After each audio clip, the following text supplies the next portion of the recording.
Tonight, we're excited to welcome back the 1995 state champion Blue Devils on the 30th anniversary of the historic season. The 95 Blue Devils went 14-1, with their only loss coming at the hands of Washington Wilkes early in the season. They would get their chance to avenge that loss on December 16, 1995, in the state championship game at Washington Wilkes, a game in which they dominated from the beginning and won 27-0. At this time, turn your attention to the Jumbotron as we relive that magical night.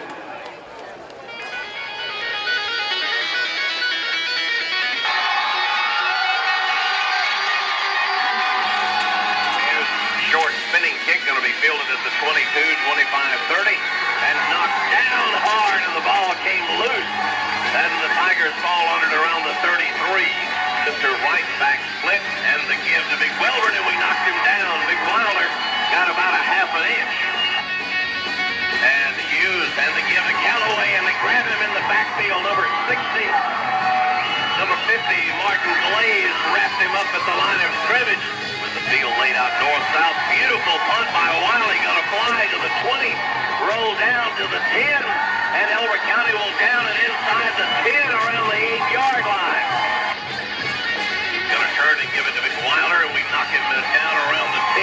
Sid Smith, 18, a backer, jumps in there high and pitches back to Hardiman, and now call the reverse to Jimmy Watkins coming back.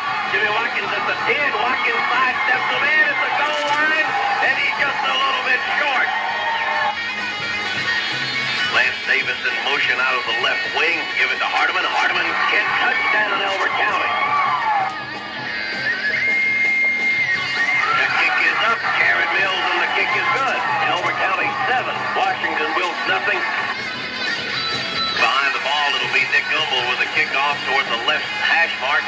Taken by an up back at the 15 to the 20. Spun around and hit and almost annihilated. Number 11, LaShawn Fleming. We're knocking some strikes off the Tigers right now. Quick count, make it, and the late pitch to Callaway, and we stack him up and knock him down around the 20. Oh, man. Let's check in and see if we can get Messenger with a Granite City Bank sideline update. Danny, the intensity is really just outstanding. It sure is. Down here on the field, you can feel it, and you can hear, I know up there, the licks. The line's firing off. They're really talking to each other out to each play, but the intensity is great down here. Rucker drops straight back, throws complete to Phelps, up around the 35 and around the 25, and taken out of bounds around the 27. Vicky, we're handing inside. Look for Tennyson to keep it in a minute. I don't think they're playing Tennyson at all. Rucker gonna fake it and keep it, and Rucker on the jump back in as a tackle, and Rucker up to the 40. That's from the Washington Wilkes 41. Rucker drops straight back, pump fake, and throws downfield. Got a man open, and it's caught. Number 31, Devin Hester. Second down, 15 from the Washington 34. Twin sets to either side, back in an I. Watkins starts in motion. Rucker comes down the line and keeps it. Rucker at the 30 to the 25, 20. Dennison Rucker at the 10. And Callaway drags him down like high up down around the 5. Left, back in motion, now goes back left. And pitch it to Hardiman. Oh, fake a pitch to Hardiman. Now Rucker going to come back the other way. Touchdown, Elbert County. Oh, man. That was like that old Nash Rambler play. If you're not there, I'm going to run with it. Backs to the wing set, going to turn and give it to Big Bo. Fake it to Wilder, and then Gartrell stopped in and just got knocked backwards. 75, James Hughes. 18, fourth down and 3. Slot left formation. Back split behind the quarterback. Welbert, we hit him in the backfield and knock him down. 32, Jimmy Watkins, who said, if I can't get it on offense, I'll get it on defense. Fake it to Brown. Rucker going to keep it. Rucker going to get on the corner. Rucker at the 10 to the 5. Touchdown, Tennyson Rucker. Yes. No. To the 1. They mark him out of bounds at the 1. Jimmy Watkins will be the up back in an I. Watkins the up back turn. Rucker going to fake it and go outside. Touchdown now, Tennyson Rucker. Wait for Mills to try the point after conversion. The kick is up and the kick is good. Elbert County 20, Washington Wilkes nothing, with now 20 unanswered points. Back but split. Galloway under, make that Welborn under pressure and sacked in the backfield down around the 35. And the crowd counting down the third quarter. And now they hold up those placards showing the number 4 to anybody and everybody who will listen. And look, and that Blue Devil team turns around and sees it. 5:08 clock running. And they give it to Big Wilder. We stand him up and just slide him down the line and take him down at the 19. Split behind Welborn, straight drop back. Looks downfield, complete to Callaway at the 25, and we take him down there. Oh, man, a haystack on him. They are pouring out of Tiger Stadium in blue and gold. Rucker going to come down the line, get on the corner. Rucker, 5, 10. Denison Rucker at the goal line. Touchdown, Denison Rucker. 25-yard touchdown run by Denison Rucker. 3:06, and the Bismarck just sunk. And Mills puts the kick up, and the kick, what else is good? Welborn going to drop back and be hit in the backfield and sandwiched. 75, James Hughes, and 60, Rod Gartrell. Straight drop back. Little screen pass complete to Wilder. And one man going to bump him, then Tim Moon going to take him down around the 26 or 27-yard line. And here comes the Devils again on offense. 48 seconds to go. Absolutely amazing. The Blue Devils defense has been absolutely amazing. Finally going to keep it and jump in and get 3 or 4 yards down around the 25. That's it. And the Blue Devils will not have to break the huddle. Elbert County has won the AA state championship of the state of Georgia. And I think we got people who want to take on Alabama and Florida and South Carolina and anybody else. There were 5 kids who came in here tonight and brought a load. 76, Jay Wallace, 64, Jared Gibson, 63, Ed Moss, and the tandem guard and tackle of 55, Jason Ray, and 74, Clint Dime. That offensive line has really just drilled this Washington defense.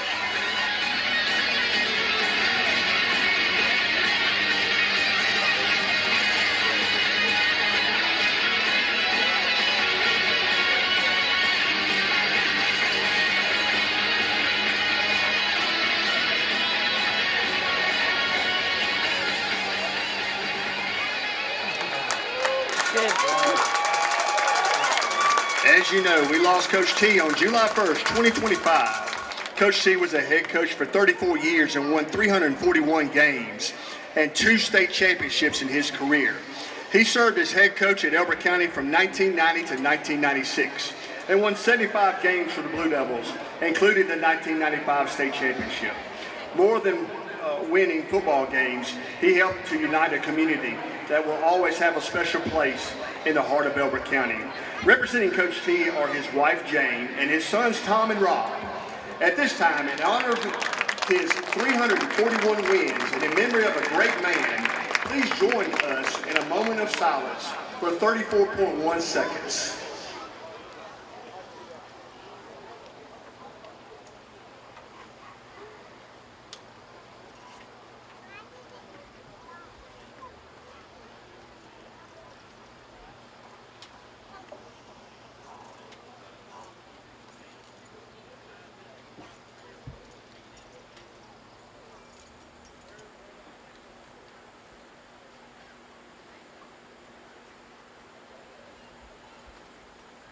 Thank you. At this time, the 1995 team will go help form the tunnel with the current Blue Devils, and the seniors from that team will serve as honorary captains. Could you please have one more round of applause for the 1995 state champion Blue Devils?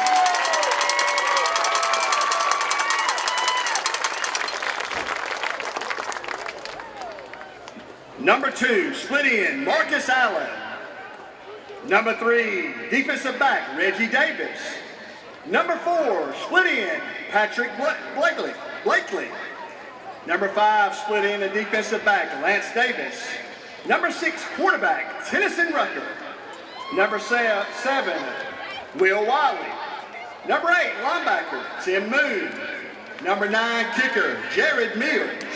Number 10, linebacker, Demetrius Hunt. Number 11, defensive back, LaShawn Fleming. Number 12, quarterback, Jake Baker. Number 14, slot back, Jason Allen. Number 16, tailback, David Allen. Number 17, defensive back, Leon Davenport. Number 18, linebacker, Sid Smith. Number 19, defensive back, Lamar Davis.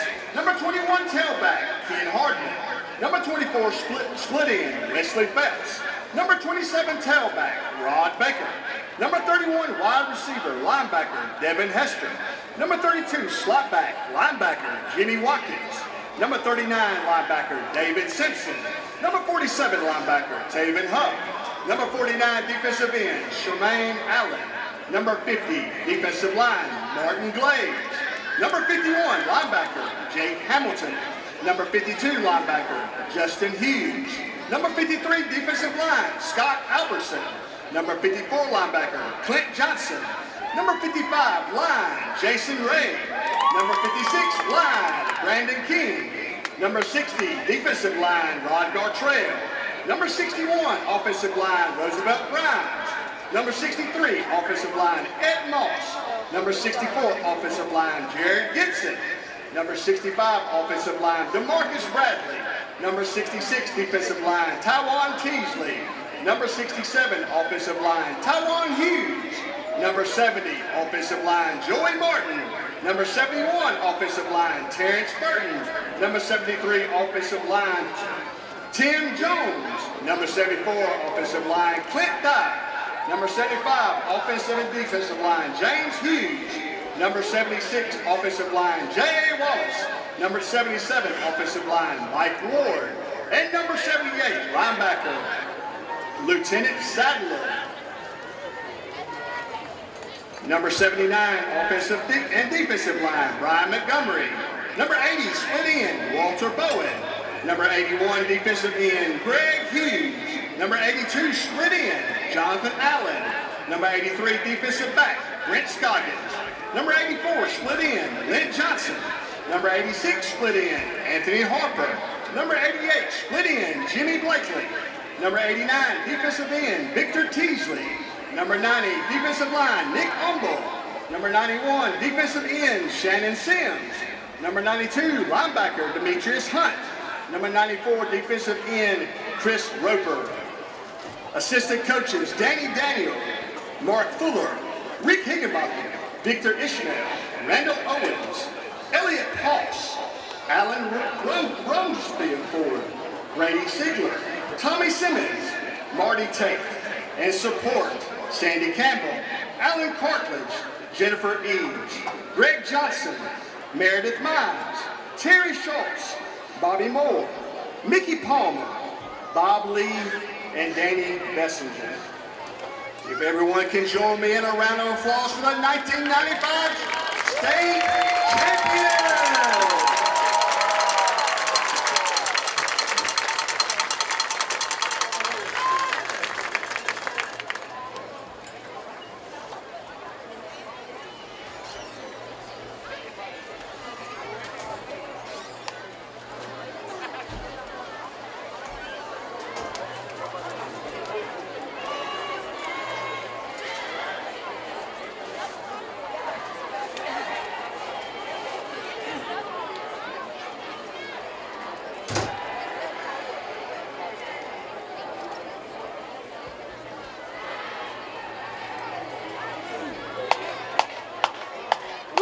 Gentlemen, welcome to the Granite Bowl, home of your Elbert County Blue Devils.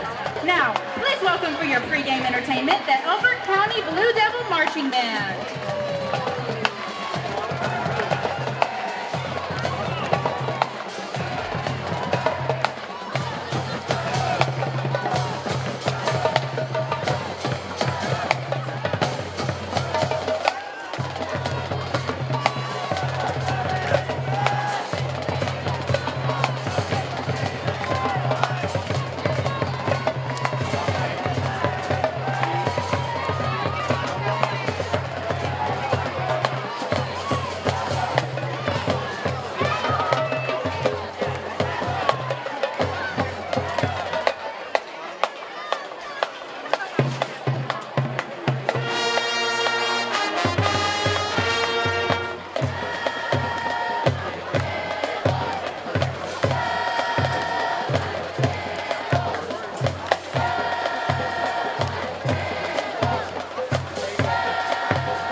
Now everyone, please stand and join in the tradition of singing our national anthem.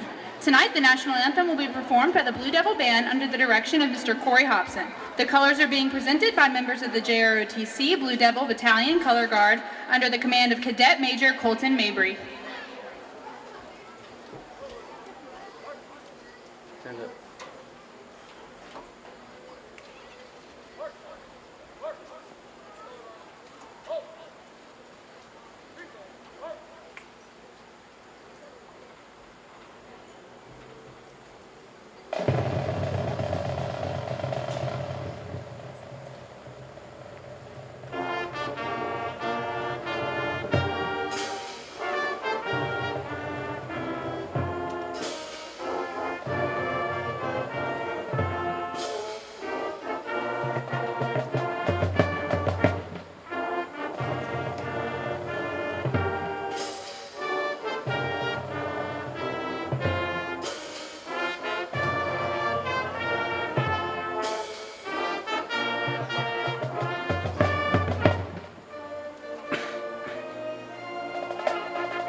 Devil Band's ongoing commitment to the supporting ELBERT County community, we're excited to welcome some very special guests to the field tonight.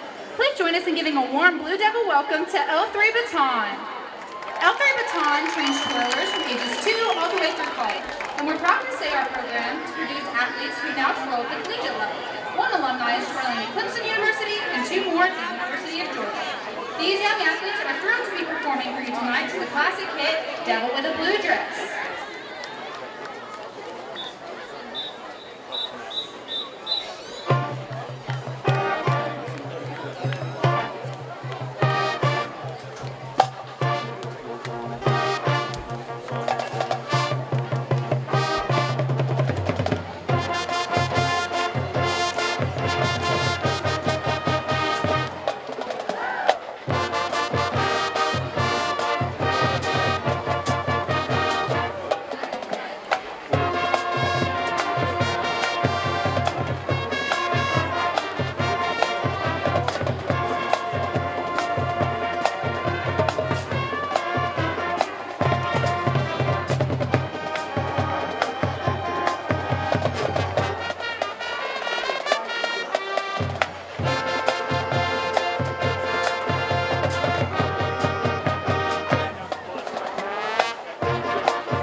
Led by Captains Lexi Agers and Chloe Hunt, will now lead us in stand tunes and cheers.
punter is a Z. Bernal.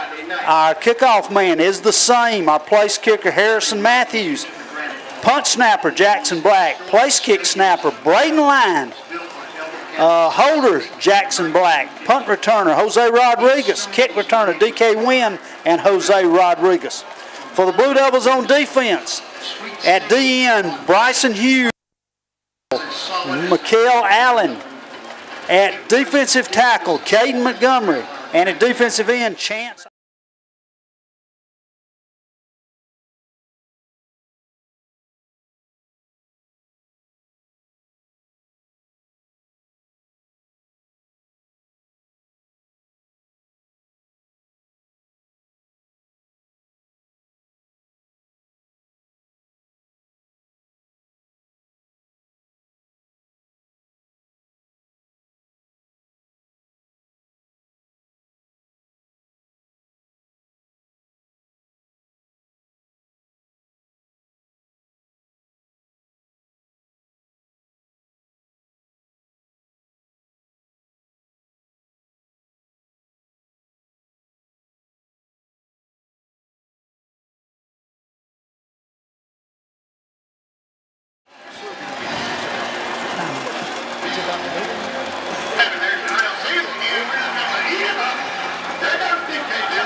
What I did?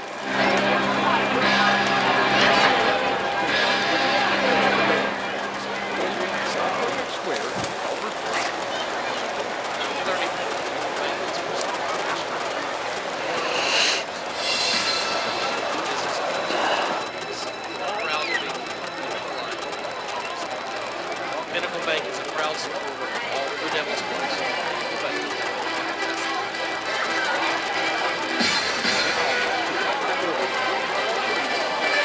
Run. Back in the Granite Bowl as we are anticipating the kickoff for the Elbert County Blue Devils and the Oglethorpe County Patriots. Marvin's 2-2 and got a lot of confidence. Yep. And got a great track program, and their football team is littered with track guys. Yep. I mean, they can go in the open field. I think that's going to be critical tonight, that we do not allow a big play, because there's I know one receiver for sure, and the quarterback can get it to him, he's gone. Yeah. We, Heather kind of gave me a little insight on Oglethorpe. Of course, y'all know she teaches down there, school, and she said this week has been a lot of talk about this football game. They're really excited. They've got off to a good start, and they really believe that they got a great chance to do this tonight, because this game is just like our game. It's the one that means. It's the if they win this football game right off the bat, they move themselves way up the list to make a playoff spot. As you win, you kind of eliminate a tie with another team. So this is one that both teams need tonight. To if they get later in the season, the record's the same. That's going to break the first tie. I think the Blue Devils need to start fast, get on the scoreboard first, and hold that position, because it's 4 games we've not been on the scoreboard first, and I'd like to see us get up and stay there. Yeah. And I think tonight's a very critical game in our region slate. We need to start off 1-0, and got other games coming, but we need to start off 1-0. It'll be a watch game, heavily watched. You also got, I think, Commerce sitting up there tonight with Athens Academy. That's a real big game.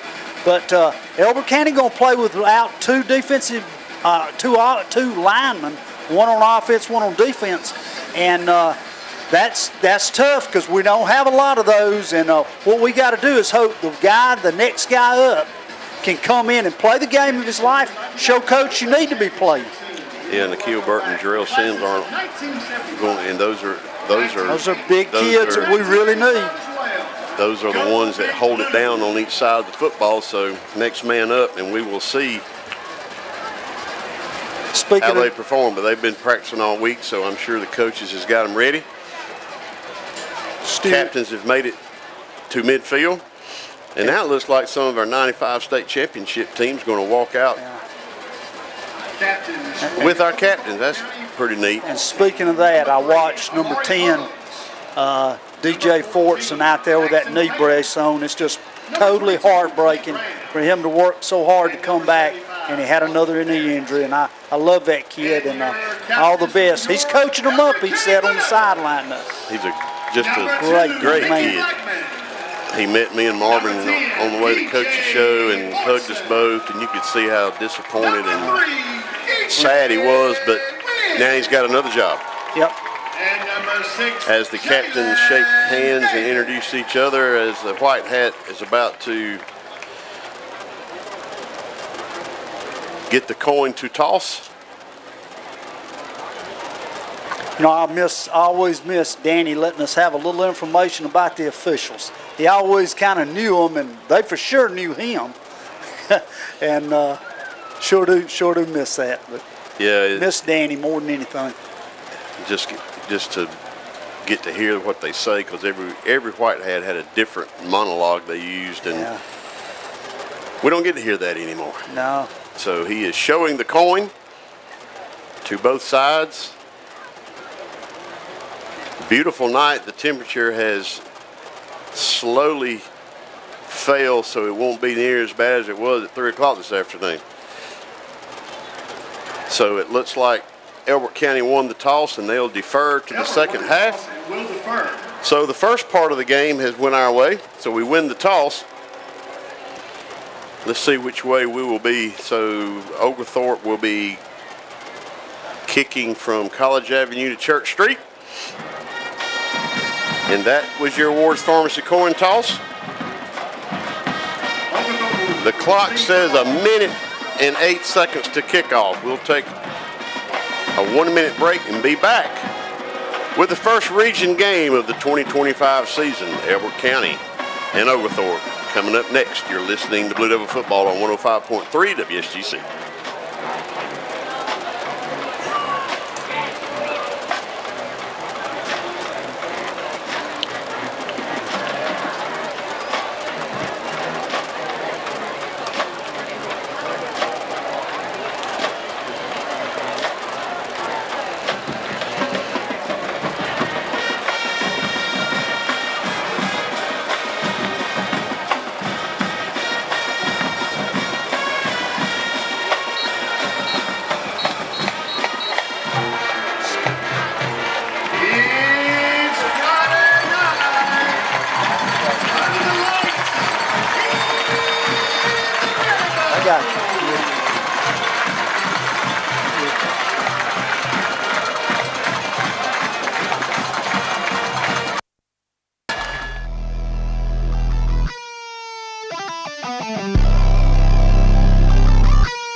Top to bottom. Blue numbers. Good crowd from Oglethorpe tonight. Yeah. Really good crowd. Great crowd here for all the things going on. Yeah, we've got homecoming coming up at halftime. We'll do a very, very, very, very, very brief halftime show and try to bring you the homecoming in its entirety. And then we've already had the 95 state championship team on the field, which was awesome. Had a video on the Jumbotron, and now after tonight, the class of 75 is going to get it on. Yep. And Saturday, well, we may not, if we don't make it good through tonight, we may not show up Saturday. Oh, yeah. Yeah, you will. Some kind of way. Bernal placing the ball on the tee. They've reset the clock. The officials are in their appropriate locations on the field. So we are about to kick it off for game 1 of the region slate. So we got to play with the same intensity of Lincoln County. That's what we got to play with. The kick will come down around the 10, and they'll take it there and straight up the sideline, and we'll let him get through a little ways, and he's running backwards most of the way, all the way up the 40-yard line. Nick Rambert in on the tackle. He found a little crease and actually ran 10 yards backwards as we were almost pushing him, but great field position for Oglethorpe, the Patriots' first drive of the game. Yeah, let's hope that not a little sore start for us right there, because when they're running backwards, you would think that that's trouble for him because he's an open target. But let's see what we can do at the line of scrimmage now. Got some guys out, but let's see. Patriots quarterback, number 1, Caden Hartram. I remember him from last year. They put a man in motion, they hand it to the out of the wing tee, and they hand it to the back in motion going from right to left, and we'll stop him maybe. On the carry, tackle by number 2, Lincoln getting his first tackle of the game, the tackle leader of the team. And they'll lose a yard, I think. No, they'll give him back to the line of scrimmage, so Lincoln makes a tackle, and we'll be 2nd and 10. Boy, Lincoln, and we got off some blocks, but boy, Lincoln left no doubt that he was going to the ground right there. Yeah, he's been known for that. And Granite is back in there now at linebacker. Now they've got a single receiver left, single right. They give it to that big fullback, and we'll hit him immediately again by guess who, number 2, for another no gain. So 2 plays, 2 tackles by number 2. His last name is Blackman. You know, watching Oglethorpe, I'm seeing the exact same offense we saw in Lincoln County, and boy, was that a good look at it last week that may help us right here. They don't look near as fast as Lincoln County's rushing attack, but we're probably going to see what kind of passing game they got here. 3rd and 10, just underway in the Granite Bowl, first possession of the game. Patriots 3rd and long here. And they hand it off to the back in motion, and then we'll grab him behind the line and really push him all the way back to the 28, but they'll mark it at 35. So 3 plays, 3 tackles by number 2. That's the way you want to start. Got to put it all together. Know that this is the game that we start our season with, and get after it. They must not have watched much film, because they're not blocking number 2, and if you don't block him, you're not getting any yards. 4th down and 13. Jose standing on our 30. We gave him 5 back. Flag on play. So we jumped. It looked like we were really coming to try to block that punt. And somebody got a little quick, so it'll cost us 5, but it'll still be 4th and 8. Kind of a different alignment they're in down there on that. Wait a minute now. They're gonna say they moved the ball. Illegal procedure, so it'll back them up. Okay. They may have moved that football just a little bit before the snap, and you can't do that, because when the ball moves is when you can move. And so now back to the 30-yard line, and Jose will move up to the 36. I watched the punter in pregame. He can get a hold to it. We look like we're coming here. Yeah, we may bring the house.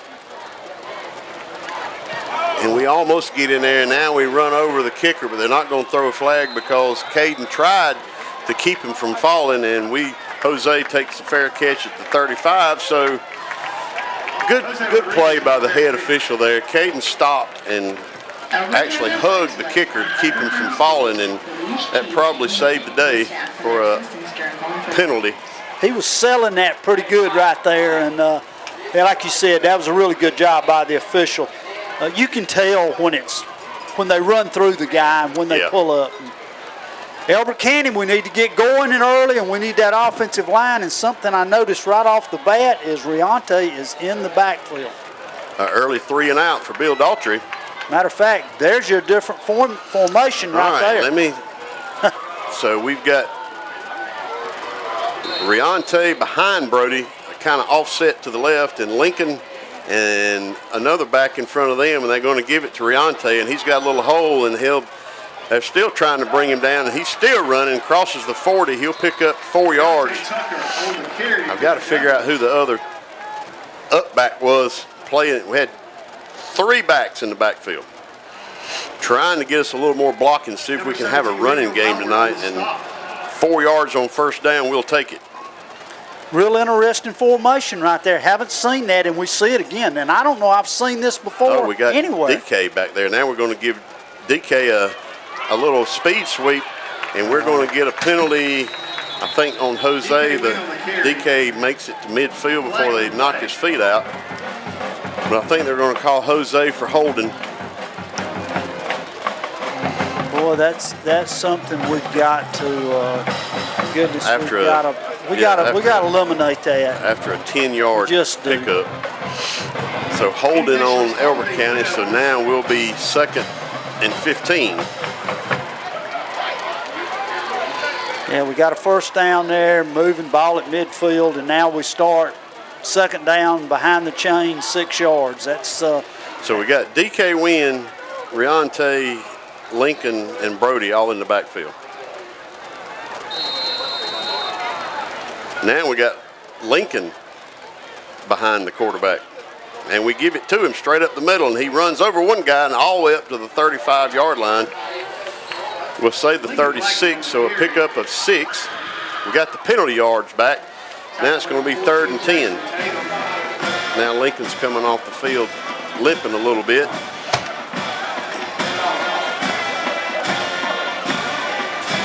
Sayers got to get busy on our leading tackle. We got twins left and right. Now we got Petey beside Brody. 3rd and 10, 8:17 to go in the first quarter. Our first possession, the Patriots' first possession, was 3 and out. Brody back to pass, and all kind of pressure. Now he's going to have to take himself, and he's going to get some yards. Oh, and they really hit him hard at 40-yard line, knocked him off his feet, but he jumps up, and the Patriots are really celebrating over that hit. well. And it'll be 4th down, and we'll have to punt. He had actually taken 3 steps out of bounds up the sideline, but clearly out of bounds when he took that hit as well. But the penalty got us in trouble. Let's hope this injury don't get us in more. Yeah, Coach told us a sack and a holding penalty, if you have either one of those in a drive, your chances of scoring goes down to about 10%. Bad snap, but we get the kickoff, and it bounces at the 38 and bounces straight up in the air and comes down and rests where it hit initially. No return on the punt. So we don't get our first down, and we have both teams have now had their first possession. So let's see if we can settle down. Our defense played lights out on the first possession, but now we've got our leading tackler on the team under the tent. That's the catch-22 of running linebackers. Sometimes they run a little upright, and they're kind of open to stuff like that. But let's see who we got, and we'll probably bring Gray in there, who's played a lot. But let's see what we can this series. So you got Marion Rambert in there at middle now. Patriots hand it off to that big fullback, and we'll allow him to the line of scrimmage, but that's it. Yeah, and push him back, so it'll be 2nd and 10. Our middle is not being moved at all. Rambert was in there on that, and I think getting up off the bottom looked a whole lot like Riante. Jackson Tatum on the carry. They're going to give him a yard. Tackle by number 17, Caden Give him a Montgomery. yard on that one. They're going to give him a half a yard. I don't know if he made it back to the line of scrimmage. 7:15 left in the first. Both teams with a possession, but no score. Put a man in motion, handed that tailback again, and nowhere to go. Back to the line of scrimmage, and that is all. So it's going to be now probably 3rd and 10. They are not moving our defensive line at all. Riante on the bottom of that play again, taking up right where Blackman left off. Big tackle by number 17. Keep on looking at the tent down here. I want to see him kind of walk away or try to run a little bit. Devil fans, it is 3rd down. The injury bug has bit us for 2 or 3 years now.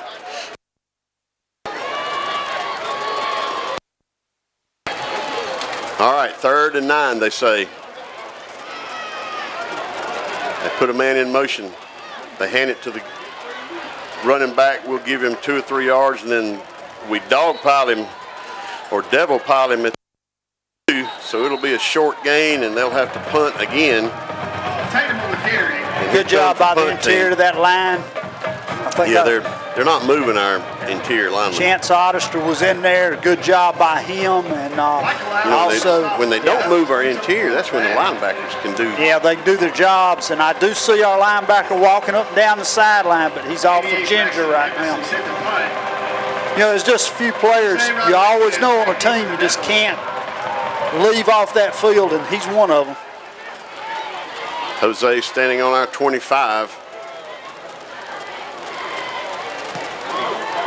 Line drive kick. Jose takes it, needs a block, spins again, still fighting up to the 35-yard line. Little helmet came in there at the end, and I saw that. He led with his helmet right into the pile. I think that's going to be 15 right there. I'll be shocked if that's not the call. Flag on the play.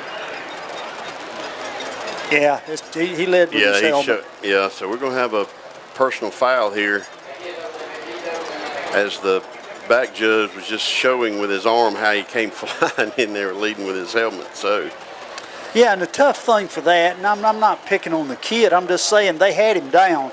4 people had him, and he was going down and just came in a little late. And I mean, he's trying to, get in there. The coaches say play to the whistle. So that's going to help Elbert's field position a lot here. Need to get this offense going, and we're missing some pieces now, but let's see if we can get this thing clicking. And let's see, we got, we got Petey. We got Petey back in there now. Let's see where we go from here. So after the penalty, they'll mark it all the way up to our 49. So we've got great field position now. Got a lady referee tonight, and I bet she'll do a great job. They need an official's job. They're really handicapped. Tripp's right. Petey to Brody's right. No safety deep. They hand it off to Petey with no blocking, and he's just going to get really murdered behind the line of the 40, all the way back to the 40. They were going to give him up to the 47, so a 2-yard loss. They really crashed on the right side and had nowhere to go. So loss of 2, so we'll be 2nd and 12. Yeah, had an offensive lineman actually stepped back into the backfield and just gave up ground on a run play. I don't really understand that, but we ran into him. So tough first down play. 2nd and 12, in shotgun all night. Hand it to Petey again with a little hole in there. Goes Petey all the way up to the cross midfield down to the Patriots 45. So about a 7 or 8 yard carry there. Let's see where they mark it. They're going to mark it on the 45. So we will have a manageable 3rd down here. Only 5:06 left in the first quarter, no score. It was a good cut by Petey right there at the hole on that right side. Did an excellent job getting in that hole. Big 3rd down again. Single wides left and right. Now Brody claps, and the Patriots, actually the cornerback on the far side, just came across the line a couple yards and first down for Higginbotham Paint and Body by way of a offsides penalty. And we'll take that. We've given up a good bit of that this year, and that's really big because we need to get on this first. Need to make a good first down play here right now. Your coach is big on first downs. DK wide left, Jackson wide right. Well, they are playing us tight. They are giving nothing. Give it to Petey again up the middle with a little block. Crosses the 35. They'll mark it at the 34. Had a hole in the middle there, and Petey got through it. Solid run of 7 yards, straight up the gut. Stuart, I'm thinking that Oglethorpe's decided they're not giving those short passes to Elbert tonight because they are up on us. Look for us to go deep here at any point. 2nd and 4. Give it to Petey again with another little hole, and he twists and turns, and they'll finally bring him down at the 28, but that'll be enough for another Higginbotham Painting Body first down as they move the chain. So we got a little rushing attack going straight up the middle. I tell you, Petey, I've had a lot of people ask me, who is Petey, and Petey is McKell Allen, but Petey's got a chance to be special. He's just a 9th grader. We're going to run Petey again up the middle. He keeps his feet moving, had his hand down, knee never hit. And so he picked up another down to the 23-yard line, another pickup of solid 5 yards. And it looked like he was going to be down after a 1 yard, but he stuck his hand down and almost crawled. Stuart, we just run our quarterback off the field. We're going to go with a different package now, something we've heard about for a while, because we're going to have Riante Tucker in the quarterback spot right here. So we've got Jackson and DK wide right. Riante is your quarterback. He takes it, going to take it himself straight up the middle, and they'll bring him down at the 21. A direct snap to Riante, and he's a load, but they got him down after about 3 yards, so we'll have a short, looks like 3rd and 4. I guess me being me, I'm worried about one starting linebacker on the sideline and the other out there at quarterback. Same formation. Riante takes, this time he's going to try to go, and linebacker blitzed and grabbed Riante as soon as he got the ball. And Riante tried to stiff arm, but he grabbed him and brought him down. So now it's going to be a 3-yard loss, 4th and 6. Brody checks back in. Wow. Yeah, and I'm telling you, Riante got up pretty slow. I don't know. So now he's all right. So now we got Tripp's right. Brody's back in. Petey standing to Brody's right. Almost draw him off sides. He claps a couple of times. Now moves Petey to his left. Looks at the sideline. Back to pass. Brody looking. Great. Right across the middle to Jackson, open on a slant and hit him. We got to see that pass straight in line with the receiver, and it was dead on the money. And that'll move the chains for Higginbotham Painting Body. Perfect pass, perfect lead right in his breadbasket. 9th grade quarterback throwing to junior wide receiver, and tell you can't throw that ball any better than that right there. Tyler Turman now, you're running back there with Brody. They give it to him with a little hole, and he makes a cut. And now he cuts back up the middle, and they'll bring him down around the 10-yard line. Looks like another 5, maybe 6 yards. Let's see where they mark it. Tackle by number 34, Tanner. Yep, solid 5 yards, so we'll be 2nd and 5 from the 10, getting late in the quarter with only a minute and a half left. Really need some points here out of this drive. Really need to put some points. Get across that line. No score.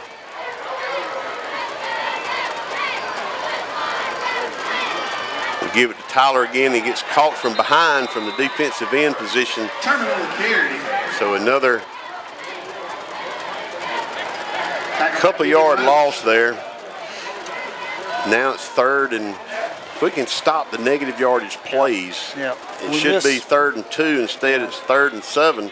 Yeah, we miss a block here or there, and we're running young running backs who one day are going to be really tough even when you hit them back there. But right now we don't have a lot of size with that, but we brought some size in and Ronte back in. Now we got Jose wide left, Jackson wide right, and we're going to have to get time. Had that, call it the triple back coverage, and we call timeout with 36 seconds left in the first quarter. We'll take a 30-second break. No score here in the Granite Bowl. You're listening to Blue Devil Football on 105.3 WSGC.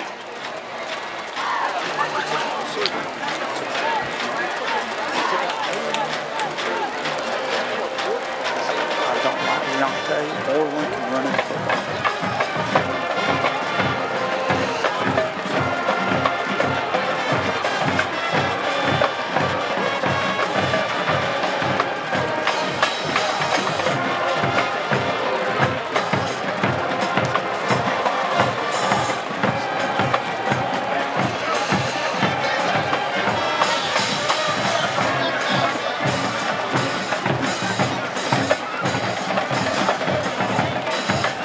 Back in the Granite Bowl on homecoming night. Class of 75 reunion and the 1995 state championship Blue Devils are here with us tonight. That's some good stuff there. Only 36 seconds left in the first quarter, no score. We are 3rd and 7 on the 9, trying to get across that goal line. Brody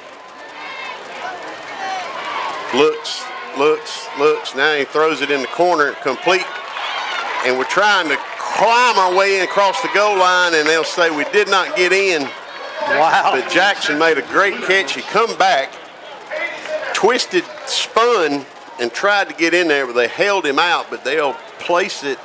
It's enough for Higginbotham Paint and Body first down, and they will place it on the, looks like the 1.5 yards. So we're 1st and goal. Well, good job by Jackson on the catch and the run after the catch. We hand it to Petey. He looks and looks, got a little hole. He dives in there for a touchdown, Elbert County, with 15 seconds remaining in the first quarter. Petey straight up the middle for a 1.5 yard touchdown to put Elbert County on the board first.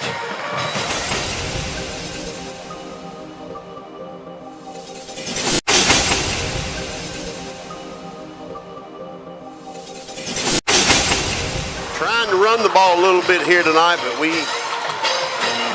know we got a passing game, and they're going to have a hard time with that. And then we finished it off with 1.5 yard run.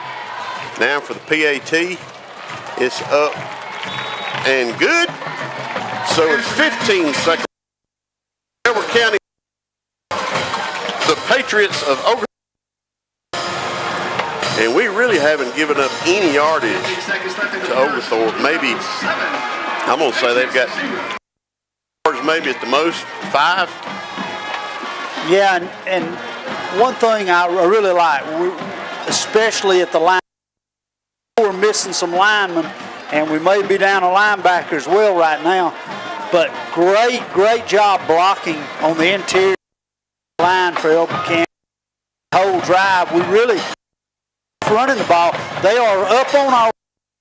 I want to give them an inch, and I would look maybe at some point for us to maybe go deep to DK Wynn and try that before it's over. Good start for Blue Devils. Is that our first lead of the season? That may be true. A 7-point lead.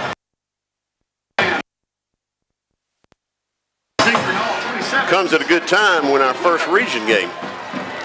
Let's be careful of the couple kids' speed now. We got to cover these kicks better, really do.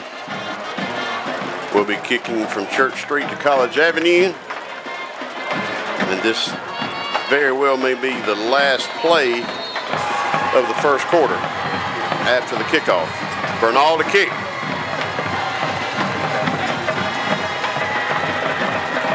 This time it's a little shorter, straight down the middle of the field.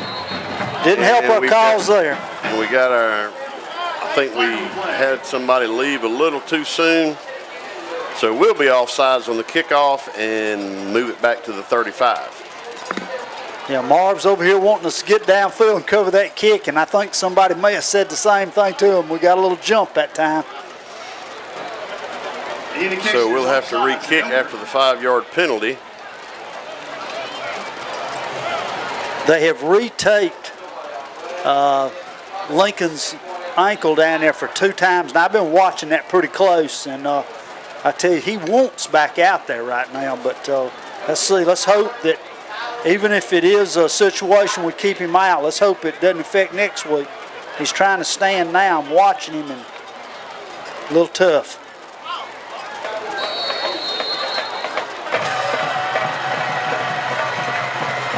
Boy, yeah, they've got to take about 4 inches thick.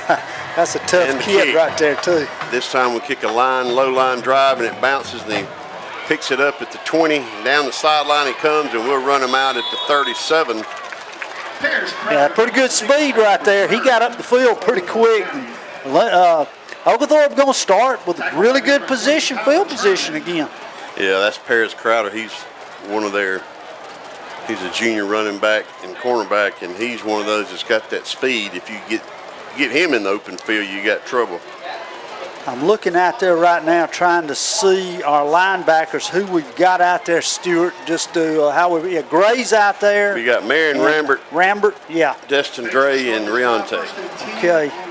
38-yard line. And looks like we've got Montgomery and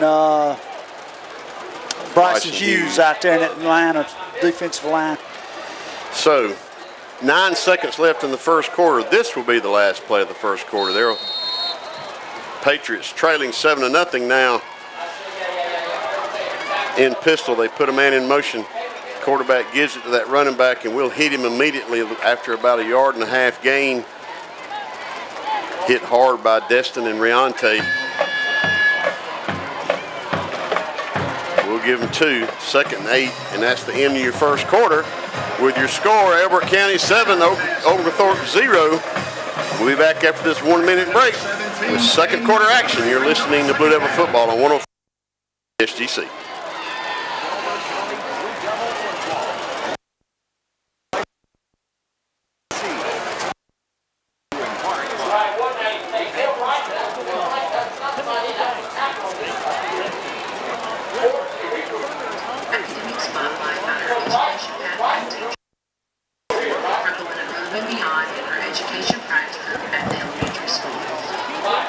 Enjoys playing soccer, reading and writing, and plans to get the EGA degree in elementary education. Congratulations, Caitlin.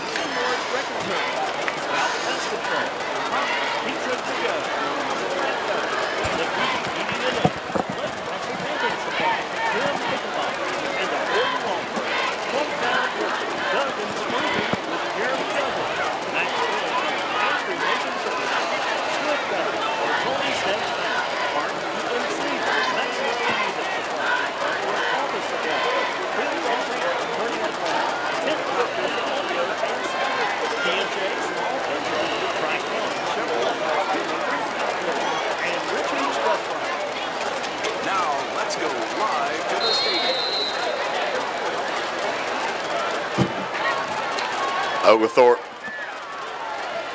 hands it off to that Zion Pass, number 7. He's a 9th grader. He's got that speed too, and we'll stop him after we almost had him at the line of scrimmage, but he fell forward for a yard. That was Montgomery that came in with a really nice tackle. Yeah, Montgomery's played well this year. They'll have 3rd and 7 here. Just underway in the second quarter. Elbert County 7, Oglethorpe 0. First region game of the season. And the part of the season that matters. 8 carries for Oglethorpe for 0 yards total.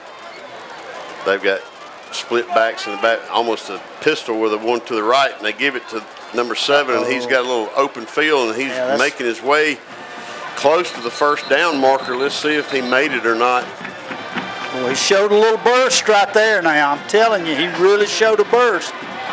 They're going to say he's short, so we're going to have a 4th down here that they'll obviously go for, but it's on their side of the field, so this is kind of risky here. They haven't had much success running the football. That's the longest run of the night right there for about 5 yards. And that was the speed right there that we heard about, because he really got through that hole quick. Needs some penetration now. We're going to come out of this. Wing T look. The quarterback takes it, and he's going to fumble it, and we're going to have to tackle him. We do behind the line of scrimmage. The quarterback went up and was just going to take it himself, and his hands, and the running back had to pick it up and tried to get what he could, but he came up short, so I told him it was risky, and they didn't listen. The Patriots will turn it over on downs. They really did something interesting right there. They came lined up regular, and then the quarterback ran to the line and was going to try to get the push, and I think all that Sutton trying to get it off quick made a bad exchange. I don't know if I've ever seen that. You? No, I don't think so either. It's interesting because when he ran up there, you think maybe you get an offsides or something with jump, but you could see the snap. It was off there between the quarterback. Let's see Elbert can take advantage of that here. Trips right. Now we're 1st and 10 on their 45. That was another Bill Dalcher 3 and out. And again, our our running back gets caught from behind, and they say they knocked it out and picked up the fumble, but I haven't seen the call from the officials. Yeah, he's back White had the ball down. The backside end coming from the backside is making it rough when we're running down the line. They're spreading it out or they're really crashing on that side and running us down. Really getting some penetration right there. No safety back. Brody back to pass, throwing it downfield to DK, and it's caught at the 10. He's going to run in there. Tried to tackle him at the 5, but he never came down, and DK just stands in the end zone for a 45-yard pitch and catch from Brody to DK.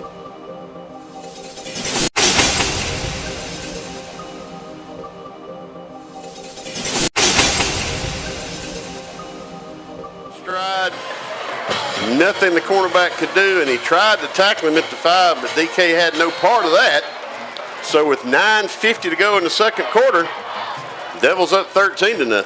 Now the PAT is up and good.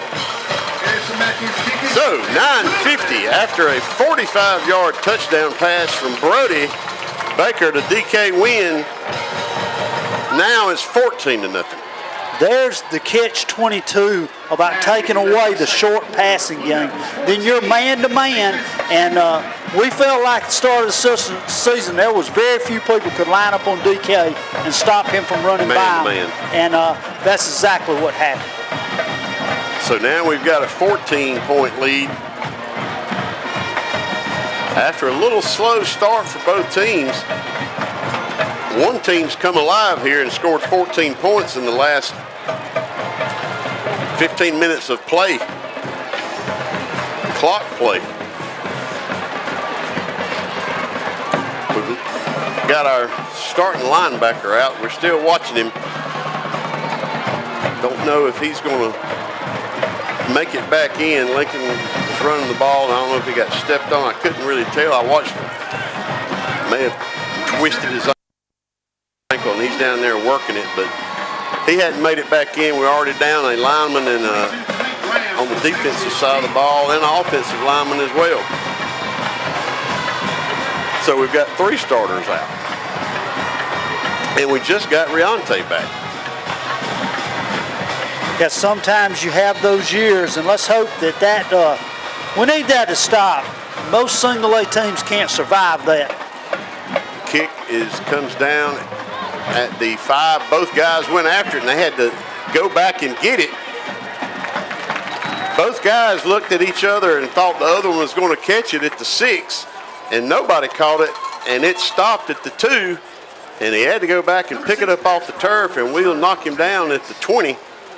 So Oglethorpe will have a lot of green to cover, actually at the 18. That would be the worst field position for them on the night, and a great opportunity for Elbert County's defense if they can hold them right here to get some good field position and get that offense right back out there on the field. Defense has played well so far. We've only give up probably 8 or 9 yards so far. We're almost halfway through the second quarter. Quarterback gives it to that tailback, and Marion comes up and finishes him off at the 19, so only a 1-yard gain. Marion came from his linebacker position, followed him. We strung it out. Yeah, I think give Marion time to knock him down. I think Jaden Davis got in on that play just a little bit as well. Well, we're really flying to the ball, but got to thank that Lincoln County team for giving us a good look at this style offense. We only give up 180 against Lincoln County. That was a great defensive performance, Stewart, that might have got lost in the shuffle. 2nd and 9. We're not playing a safety. The running back rolls out and intercepted at the 34-yard line. Nick Rambert dives and makes a great catch and an interception at the 34-yard line. The quarterback rolled out Hartram and was trying to hit his Stuart, receiver out that may there. have been Braylon Huff right there on that interception. That number, those two numbers look identical until he got to the sideline. I finally saw it was number 9. Braylon. Boy, he really... That was an outstanding diving He reception. dove in the air and came down with it. Give the Blue Devils the ball on the 34 of the Patriots with 8:53 to go in the second quarter. He may be asking, Coach, maybe you need to get me on that O side and let me go and get a few balls. That was an outstanding That was kick. impressive. Left his feet stretched as far as he could and made the catch. I don't know if it would have been complete, but he really broke on the route and made a great interception. Now we've got an empty set. 3 receivers with DK in motion. Back to pass with a little pressure. Now Brody's going to get sacked at the 38-yard line. We missed a block over there on the right, or on the left. And he came in and didn't give Brody much time. And DK, I think, was open about the 15-yard line. Yeah, when we put that guy in motion, they ran a guy, an outside defensive back up, and that was a key for him to come, and he just got us before we could get going. Now Jose in motion and back to pass, and another screen, and it's going to be actually caught, tipped, but boy, it didn't turn out good. It was tipped at the line of scrimmage. It looked like the Patriots were going to intercept it, but Tyler Turman ended up making the catch, but then loses about 8 yards. Actually, it's going to be put down at the 42, so we are. Yeah. We lost 10 yards. The so shame for that, we had a screen pass working out there that was going to go if we could have got it over that guy's head. Now it's 3rd and 23. Now we're going down the field again to DK, and he's going up to fight. Accepted. Got to come back here and tackle somebody now. And we're going to try to grab him as he's returning it, and Jose they pick him up in the air and slam him down at the 40. But it was a fight for the pass. We got a roughing the passer probably coming in here. There's a flag back laying on the E at the midfield, which is where Brody threw the ball. So let's see how all this plays out. Let's see what we got. The question was before, let's see, maybe that's against Elbert County. Maybe they're calling holding on Elbert County. Let's see. See what he's got. Yeah, holding Elbert County going to be declined. Okay. First down, Patriots. Yeah. There's the big break for Oglethorpe now. Biggest break of the game.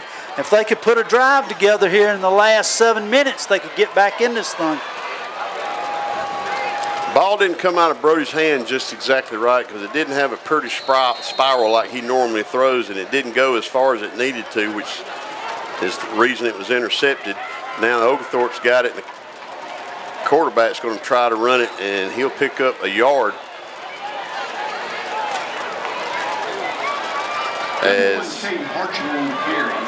Is that Ken Austin, number 26? Yep, Ken Austin in on the tackle, a junior linebacker. Well, we've had by necessity to play because we're sitting there with Riante out of the game and Blackman, who's trying to push off from it, but boy, it doesn't look real good. What happened to Riante? Yeah, I'm trying to look on the sideline, make sure he's all right. Maybe we're getting some play. Riante's standing right over here, probably trying to get some young guys some time, and we need that. So we run a lineman in as we having to sub the play clock. Now they'll start it 2nd and 8 on their own 43. They hand it off to the running back, and we'll make a great open field tackle. By Runt Maddox. He runs in and grabs his ankles and goes nowhere. Loss of about 4 yards, so it'll be 3rd. Great open field tackle by Maddox. Runt, I know that's his name because just not real big, but I'm going to tell you, now he's not afraid to put his head in there.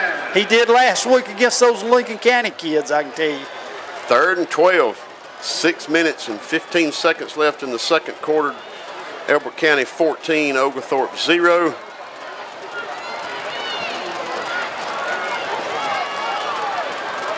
They tried to throw it a while ago and we intercepted it. They're going to hand it off to that big back, and we'll hit him at the 45. And they're still fighting and pushing. Let's see where they finally mark it. I really don't like that. I just don't. I think it just opens up injuries. He had a little hole over there at right tackle. Now they may go here. Yeah, it's going to be 4th and 3. Let's see. They may go.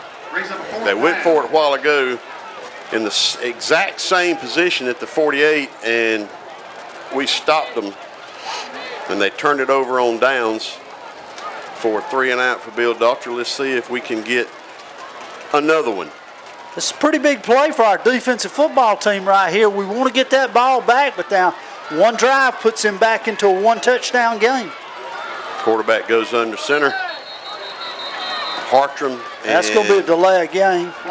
And that right there may make them punt. Delay. How do you have a delay game going for it on 4th down? So now it'll be 4th and 8, and now they'll bring in the punt team. Yeah, that's. Unless they were trying to draw us off sides, but they didn't even get set hardly to try to draw us off sides. So they'll punt. Ball's back at the 43. You know, I do notice. Let's see. I see.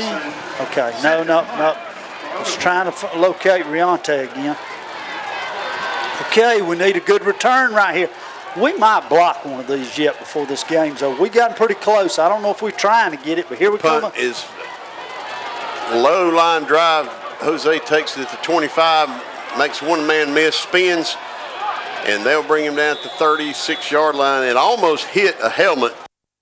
Snap was low. He picked it up, and when he kicked it, it wasn't 10 feet off the ground and almost hit a helmet, which would have been really, really good for the Blue Devils, but nonetheless, we'll have decent field position at the 37 to start our possession with 4:40 to go in the second quarter, leading 14-0.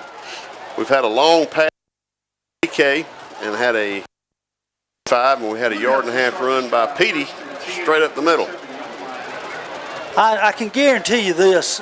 Coach still not going to be happy with the consistency of this offense, and we kind of tried to run it early, but a touchdown here would go a long ways to getting us where we want to be tonight. We hand it off to Petey with a little hole, and he's going to bounce outside, and he still hadn't went down, but he up to the 49, had some blocking on the edge out here, and he got to the corner. 10-yard run for another Higginbotham paint and body first down. Showed a little quickness right there. Has got a spin move.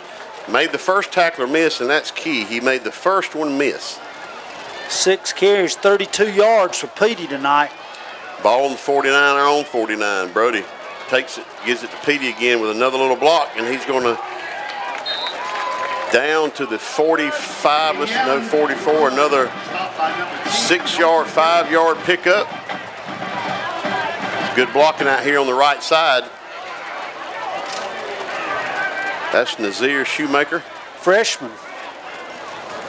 With a good block there. We give it again. Let's see what we've got. A flag. We're going to probably be motion, but if it is, it's offsides, I think. Is that offsides? He did the offsides. I don't know if he was. And then let's see. Then he put him down. Let's see what he's got. We don't know what. I don't think the white hat knows what he's got. Yeah, they're lining up for an illegal procedure. I don't. He's saying offsides, ELBERT. Offsides, ELBERT. That'll drive Coach crazy. I think our receiver lined up offsides. And now we go out with our quarterback, and we come back with Riante at quarterback again. Let's 2nd and 10. Riante's your quarterback. High snap, takes it himself. Got another flag. Illegal procedure again. So we'll have 2 procedure penalties back to back. Now we're going to be back to our 45-yard line, and we're going to be 2nd and 15.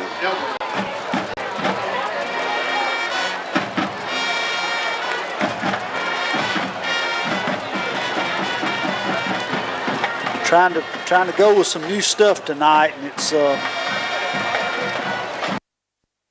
back out here. as we're in the hole now. Let's got to get up to the line of scrimmage. Twins left, Brody back in. Now we've got 2 running backs in the backfield to provide some protection. Brody's having to run for his life. He'll get sacked, and here comes the flag. You know it's got to be holding. So we're going to have 20 penalties in 3 consecutive plays. Tackle by number 3, Marty Huff. We are going backwards. Yes. With 3:35 to go in the second quarter, we're up 14-0, but we don't need to go backwards, and we were actually trying to take over the ball game, and now we're making it to where if we have to punt, Oglethorpe's going to have good field position. Well, we've changed the offense up, but when and just in changing it first time using those things, we haven't executed a little bit, and boy, we've gotten another boatload of holding calls. But one thing is they're pressuring us. They got some speed in the defensive line, and they're really putting some pressure on us. 3rd and 23. We're just throwing it deep down the sideline to DK, and it's overthrown.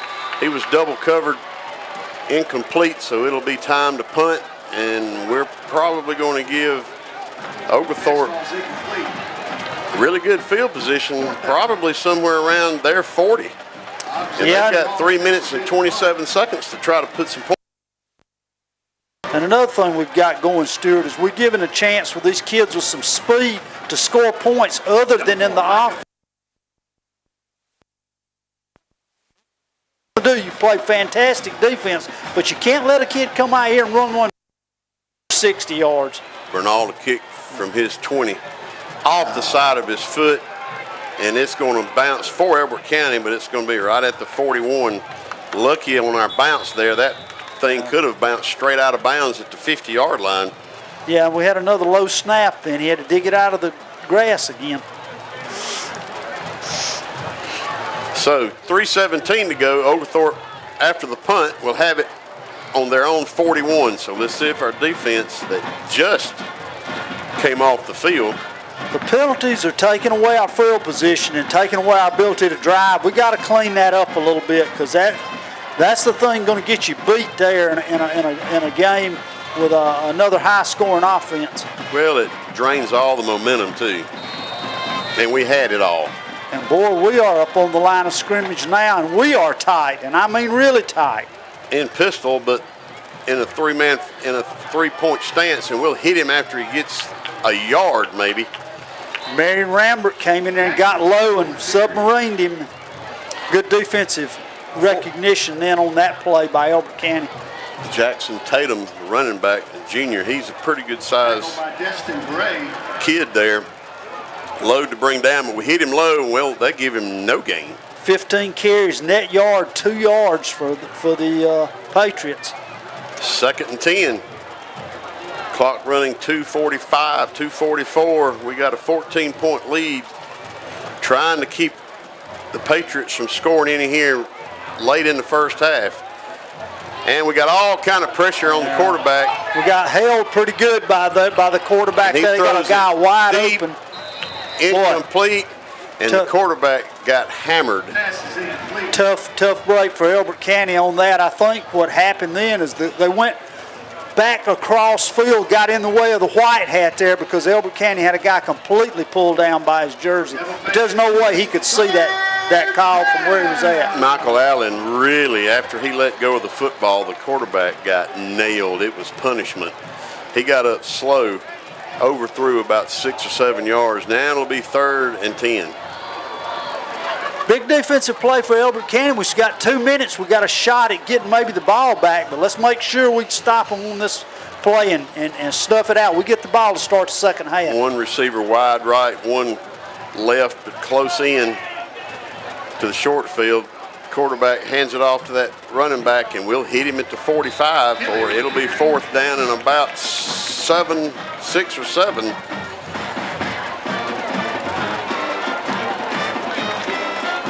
And they will bring in the punt team. So with 2:08 clock running, we'll have some time to try to add to our lead. Maybe we can get maybe a punt block here, or maybe a good punt return by Jose, who's had a couple of those already this year. And we got a substitution. That was a substitution play. He got him, yeah. Had 12 men on the field, and the guy running off was in no hurry. At this point, with a minute 52 and a half, this might be a place you would sell out and go after a punt block. We've been pretty close to it a couple times. You worry about the roughing, but this might be a spot in the first half that's worth a shot right here. They move it back to the 38. So we'll try it again. Jose moves up to our 30. High snap. Another end over Jose's head. He goes back to take it and needs a block. And they'll take him down at the 28-yard line. So we'll have.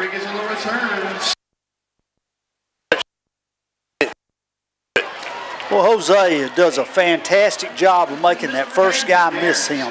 Very seldom do you see the first man. He's so confident in his hands catching the ball. That's what really, really helps him out there. And plus, when you've got a guy that can catch that football, that takes away that 20-yard roll that you get sometimes if you let it go. So the Blue Devils huddling at the 25-yard line now. They're breaking, coming out to see what they can do in this minute 41.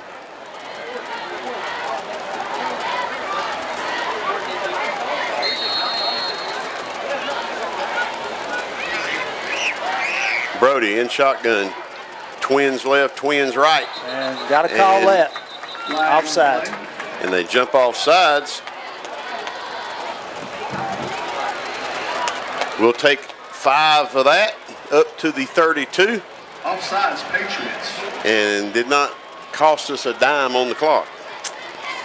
I was just looking at the timeout, Stuart. I think we've got maybe at least. We got 2, they got 3. And they're blitzing. Brody back to pass, empty set, looks, fires to a man wide open, Jackson. He makes a move, and or is that Jose? Rodriguez, yeah. Oh, boy. Up to the 49. Couldn't shake the first tackler. If he could have shook the first tackler, he would have had big yardage, but up to the 49-yard line and a first down for Higginbotham Paint and Body. Great shot by Brody's just getting better and better.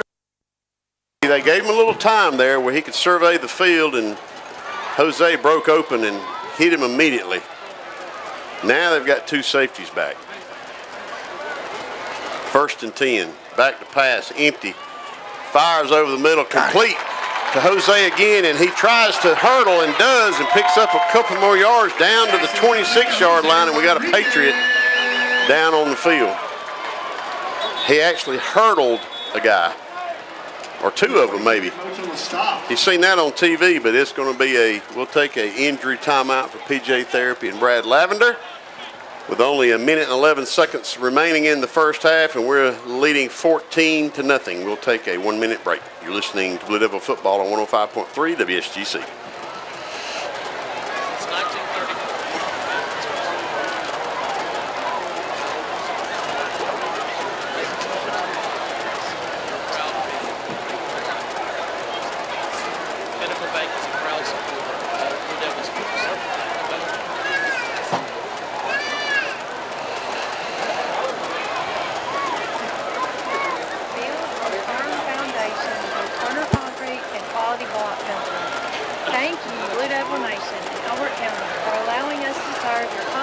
masonry needs since 1954. With over 67 years experience in the industry, we're ready to serve both residential and commercial needs. Use a company that is big enough to serve you, but also small enough to know you. Let's go Big Blue.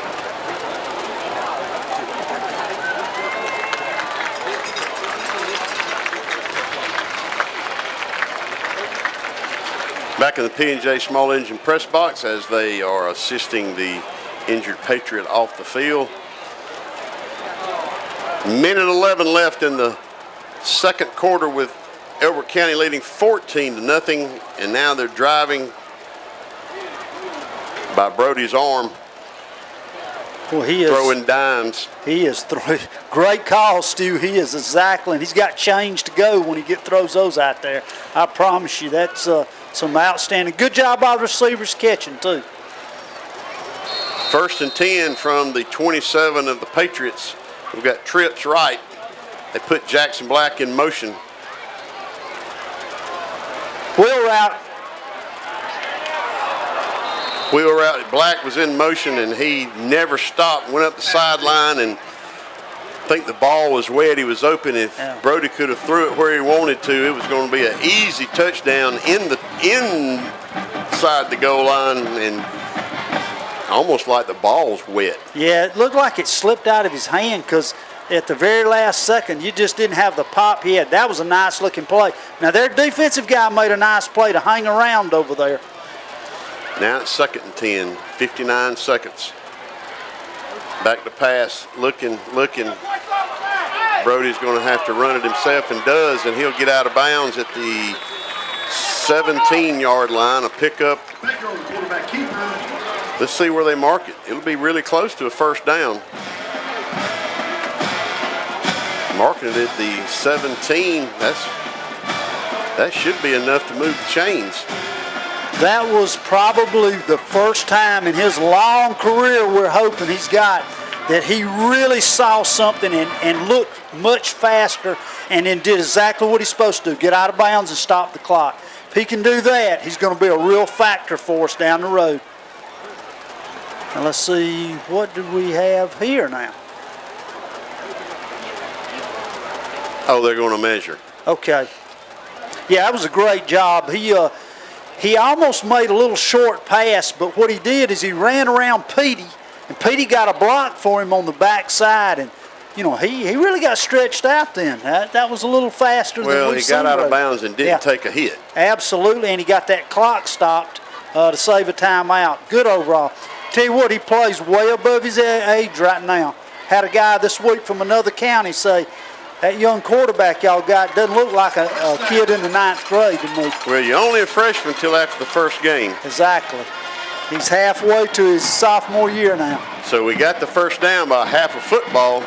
So it'll be 1st and 10 from the 18-yard line. Now, only 51 seconds left in the first half, and we need to add some points here.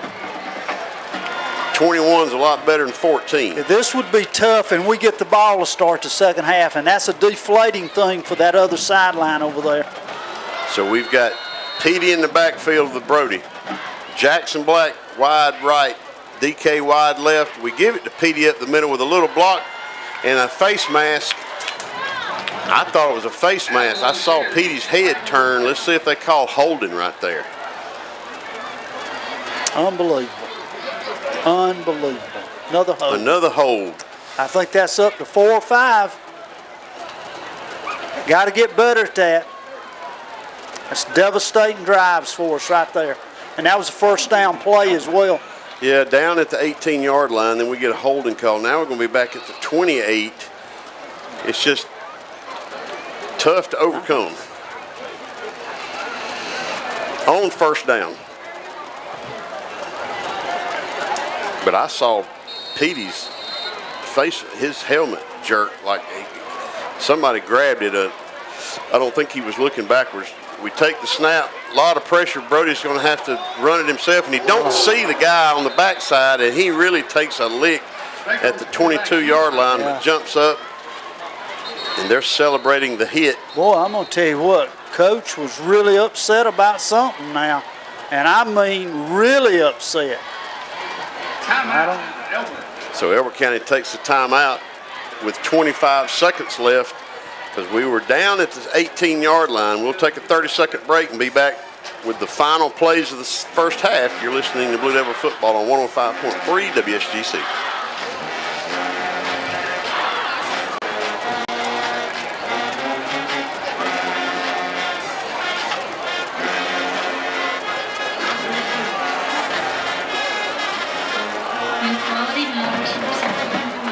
Coach was so mad about it. Choose for leaders.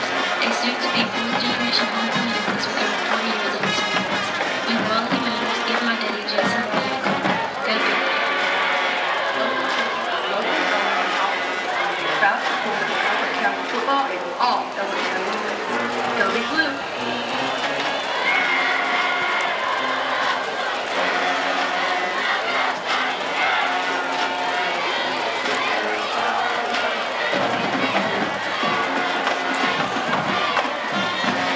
County 14, Patriots 0. We only have 25 seconds left. We've got one timeout, and we just took a holding penalty. We're 2nd and 15.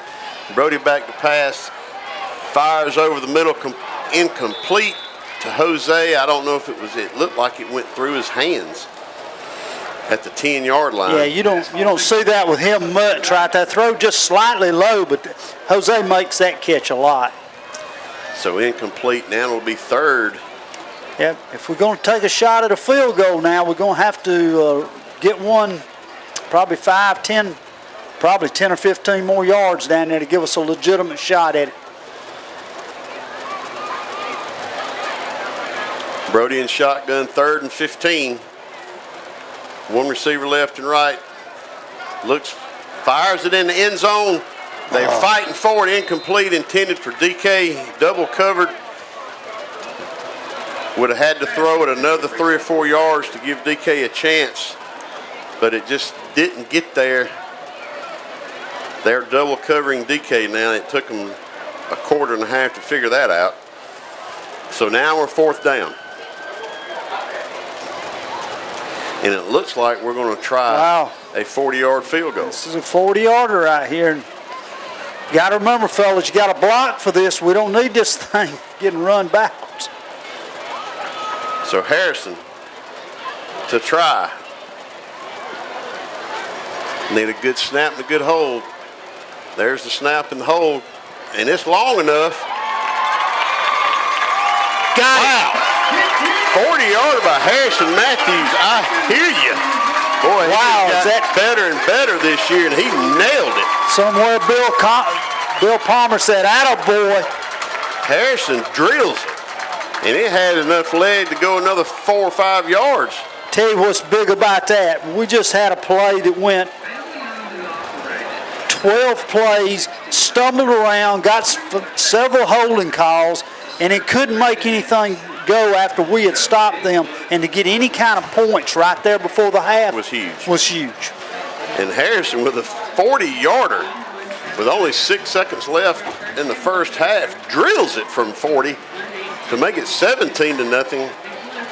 You know, I kind of remember a young kicker from a few years back took the job, and you know, and nobody else would take the job, and I saw him kick a winning field goal in Hart County. We got another one of them working here. Well, you know, last year his leg wasn't as strong, and we gave him another year, and he's got in the weight room and got it a little limber and a little stronger, and now we're kicking 40-yarders.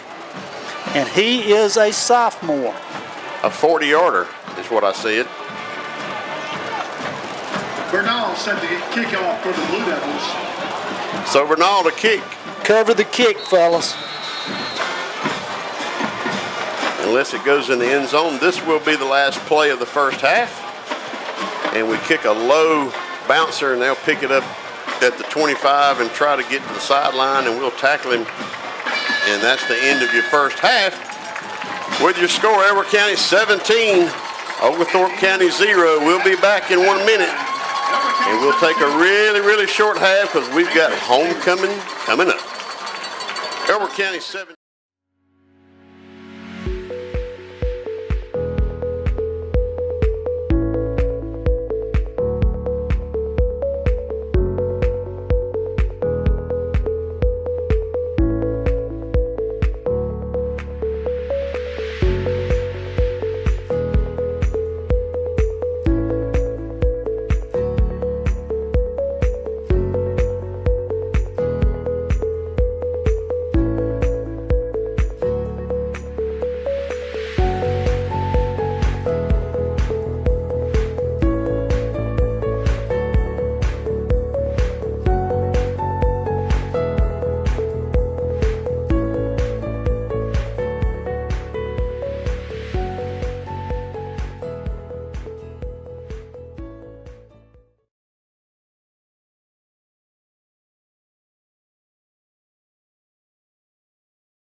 direct your attention to the center of the field.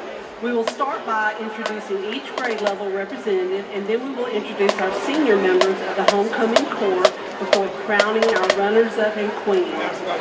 Before we begin, we want to take this opportunity to thank Mallory Smith and Pedal Pusher Florist for donating the beautiful flowers for all of our homecoming corps members.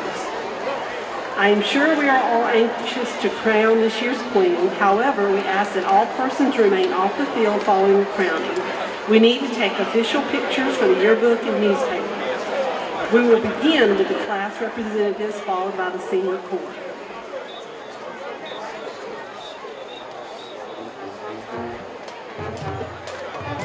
Ninth grade representative, Alden Davis. Alden Danae Davis is the daughter of Mr. and Miss Dexter Glover Sr. and Mr. Robert Antonio Davis. She is a member of the Lady Devils volleyball, basketball, and track teams. Alden is also a member of the Fellowship of Christian Athletes, Interact, and participates in the TRIO program. She is an AV Honor Roll student at ECCHS, and her favorite subject is history. Alden plans to attend a Division I college to continue playing volleyball while obtaining her business management degree. She also plans to obtain a real estate license. Alden is escorted by her stepfather, Dexter Glover. Miss Alden Davis.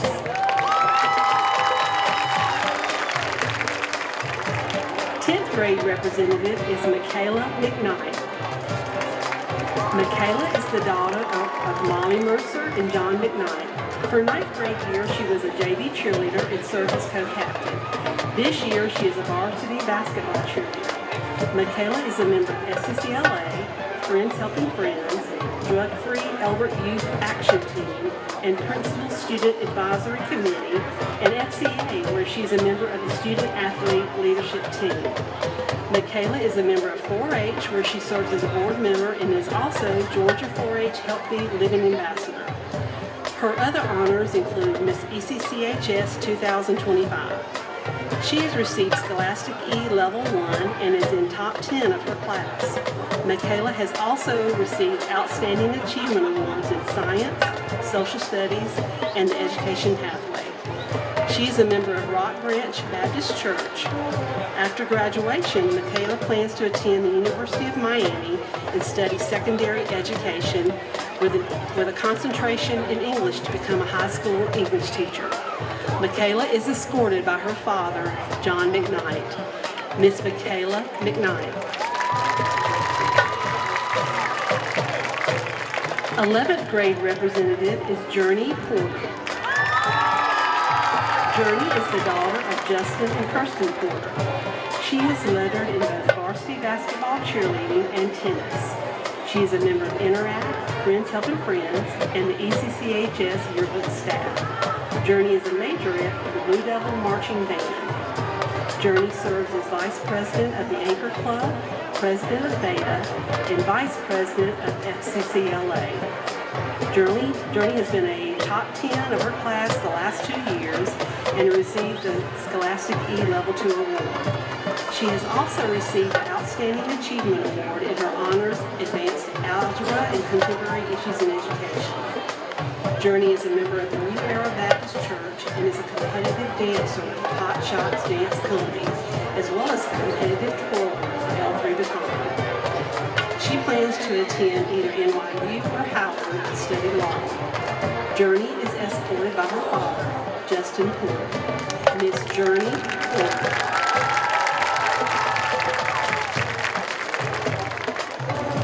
Now the members of the Senior Homecoming Corps will be introduced in alphabetical order.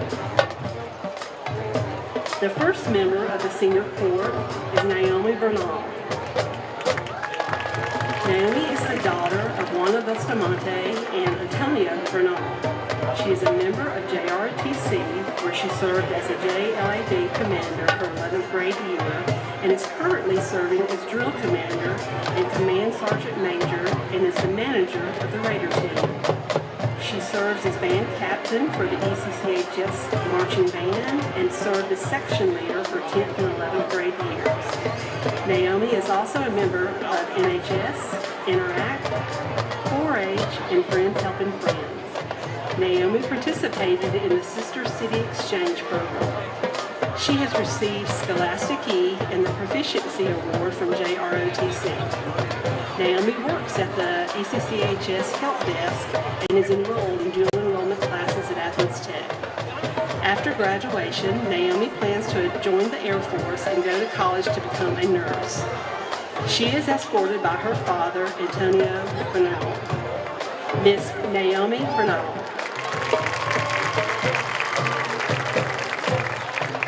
Briley Burdett is the next senior member of the court.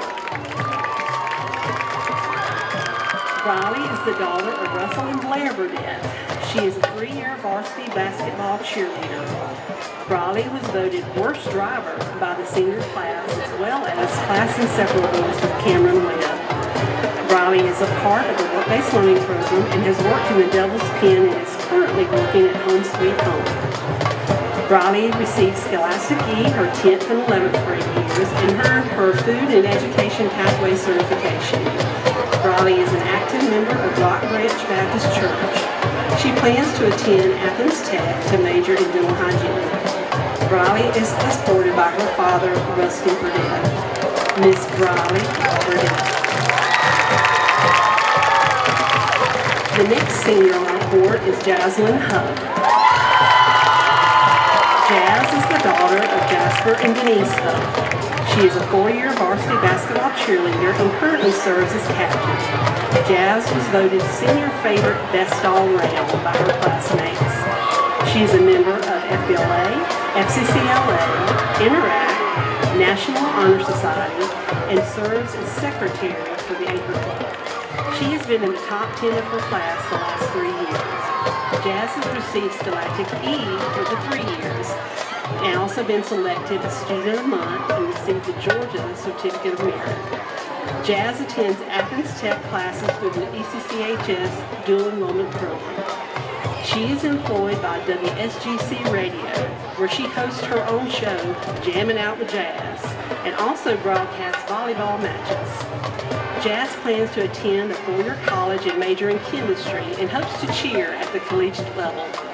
She is escorted by her father, Jasper Huff. Miss Jazz Huff. The next senior on our court is Chloe Hunt. Chloe is the daughter of Alan and Etta Turner. She is a 4-year varsity football cheerleader and currently serves as cheer captain. She was voted prom princess her junior year. Chloe is employed by the Wildflower Academy Preschool and Daycare. She attends Emmanuel University through the ECCHS Dual Enrollment Program. Chloe attends Rock Branch Baptist Church. After graduation, she plans to attend college and major in education to become an elementary school teacher. Chloe is escorted tonight by her stepfather, Alan Turner. Miss Chloe Hunt. Miss Gracie Kidd is the next senior on the court. Gracie is the daughter of Frankie and Trish Kidd. She has played on the Lady Devils varsity tennis team the last 4 years in both doubles and singles positions. Gracie is a S5 in JROTC and holds the rank of major. She is a member of Anchor and a member of the drug-free ELBERT Youth Action Team. Gracie is currently a dual enrollment student at Yale University. She is a member of NHS and has received Scholastic E. Gracie received the Veteran of Foreign Wars Award for exceptional leadership, academic achievement, and community service involvement in JROTC. Gracie is active in 4-H, where she is a Georgia 4-H Health and Wellness Ambassador and Leadership in Action participant.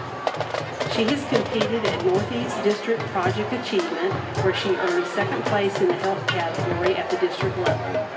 Gracie is actively involved in numerous community service projects and is honored to currently serve as the title holder of Miss Georgia Rose and Miss Georgia Blue Jeans Hospitality Queen. She attends Northside Baptist Church and is active in the youth group. Gracie is employed by Arrowhead Point Golf Course. After graduation, Gracie hopes to follow in her big brother's footsteps by attending Emmanuel University to major in education and play on the tennis team. Gracie is escorted tonight by her father, Frankie Kidd. Miss Gracie Kidd. The next senior is Miss Camden Moon. Camden is the daughter of Greg and Casey Moon. She has played Lady Devils varsity golf for 4 years. She is a member of Anchor, Interact, NHS, Beta. She's part of our BD&M crew and vice president of FBLA. Cameron has completed her education in entrepreneurship pathways. Cameron has been in the top 10% of her class, is a scholar athlete, and has received Scholastic E all 3 years. She has also received the Georgia Certificate of Merit.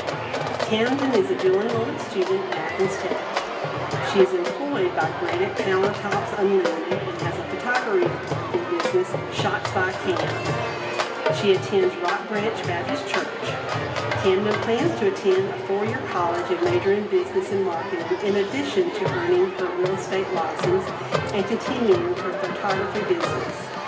Camden is escorted by her father, Greg Moon. Miss Camden Moon. Our final senior member of the court is Miss Cameron Webb. Cameron is the daughter of Tracy Webb and Katie Farrell. Cameron was voted senior class favorite inseparable with Dolly Burdette. She was a member of the Lady Devils basketball team her 9th grade year and has played on the varsity Lady Devils softball team all 4 years. Cameron is a 4-year member of the yearbook staff. She has completed her Food, Nutrition, and Wellness Pathway certification. In 2023, she was selected as 8A Pitcher of the Year. She was second team All-Region for softball in 9th grade and received honorable mention in softball in 11th grade. Cameron has earned Scholastic E all 3 years and Scholar Athlete.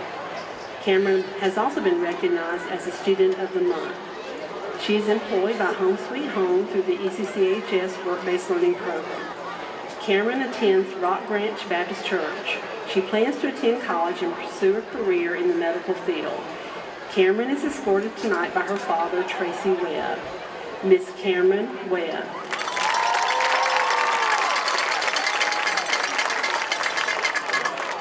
To help with tonight's crowning is ECCHS Principal, Mr. Buddy Winborn, and assisting him is Peyton Gammon, daughter of Allie Gammon, who will be presenting the crown and sash.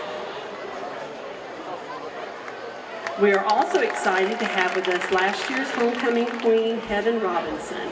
She is daughter of Rob and Monique Robinson and a student at Kennesaw State University majoring in business management.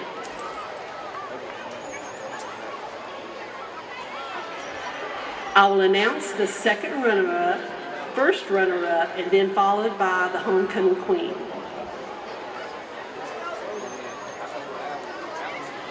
The 2025 second runner-up is Miss Cameron Webb.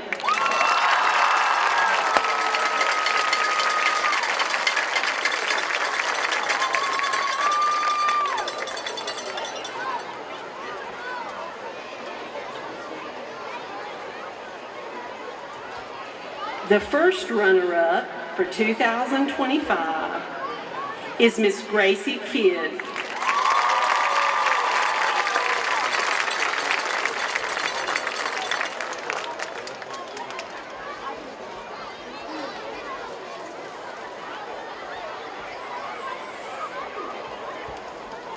The 2025 ECCHS Homecoming Queen is Miss Jaslyn Huff.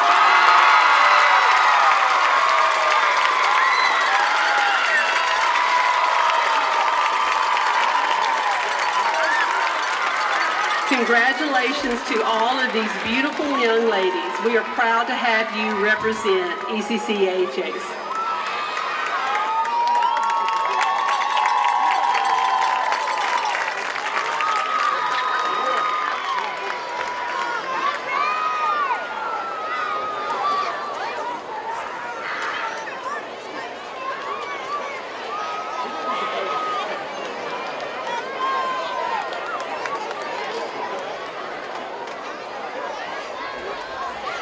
This concludes our crowning of the 2025 Homecoming Queen. Thanks again to the pedal pusher for tonight's flowers, and we hope you all enjoy the rest of the game.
What I really wish is Danny Bessner was on that sideline with us every ball game. But right now, I'm fearful of the way this game is played out for us injury-wise, and we already had injuries, and this Commerce game coming up next week's huge.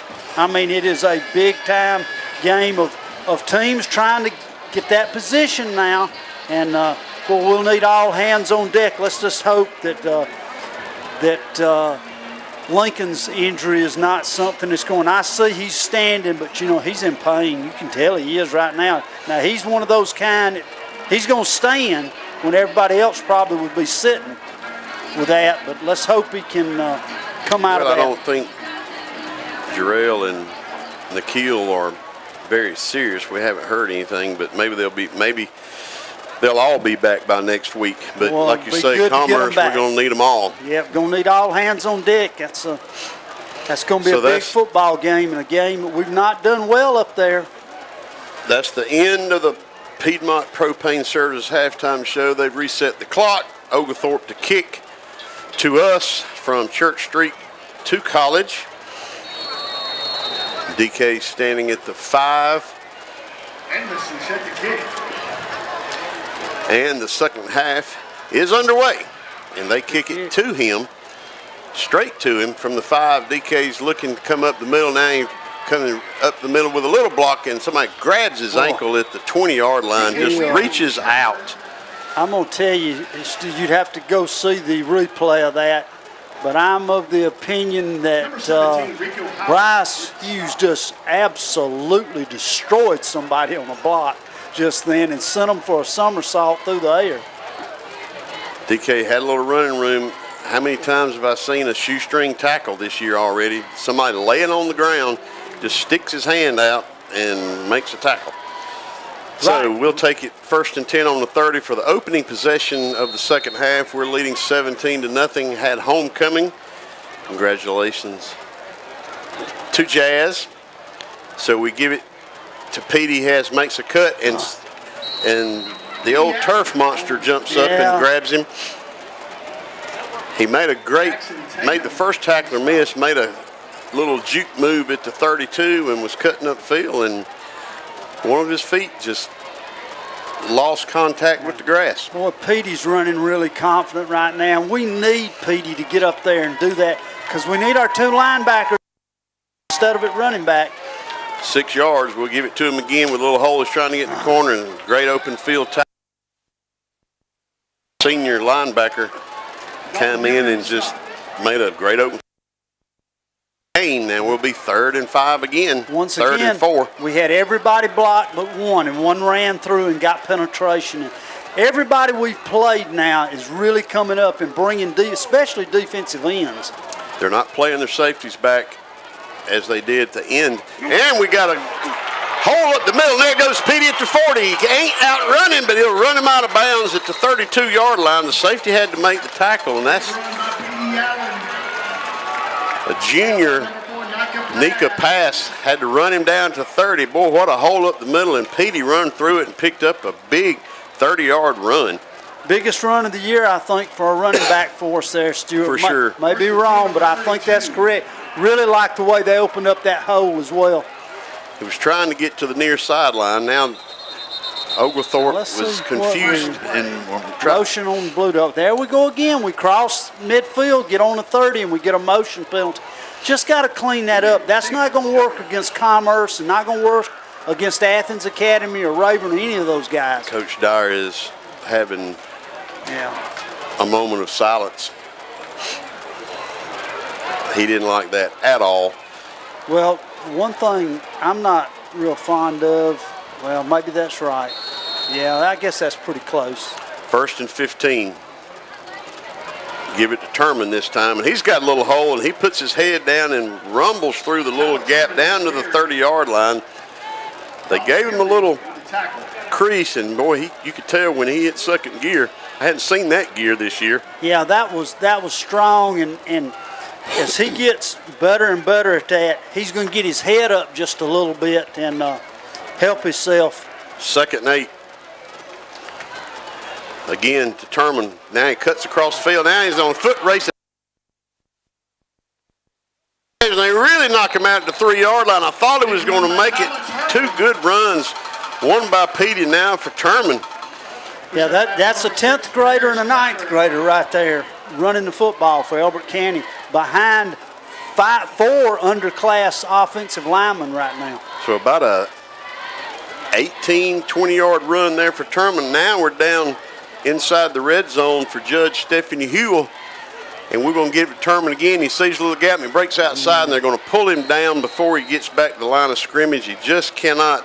Had everybody blocked but number 14, and that's that junior Jackson Tatum. We've seen him a lot tonight. Yeah, he's played really well for Oglethorpe. Oglethorpe has great team defense.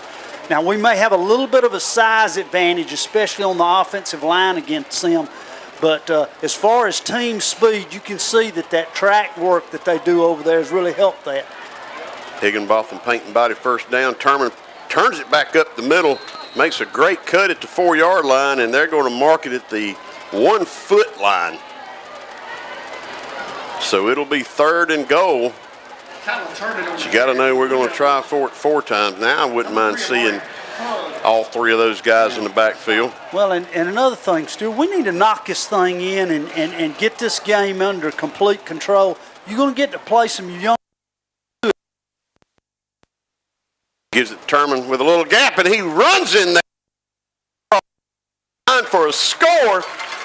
With 9:02 in the 3rd quarter, we end it with a 1-yard run by Tyler Turman, who would not be denied on that one.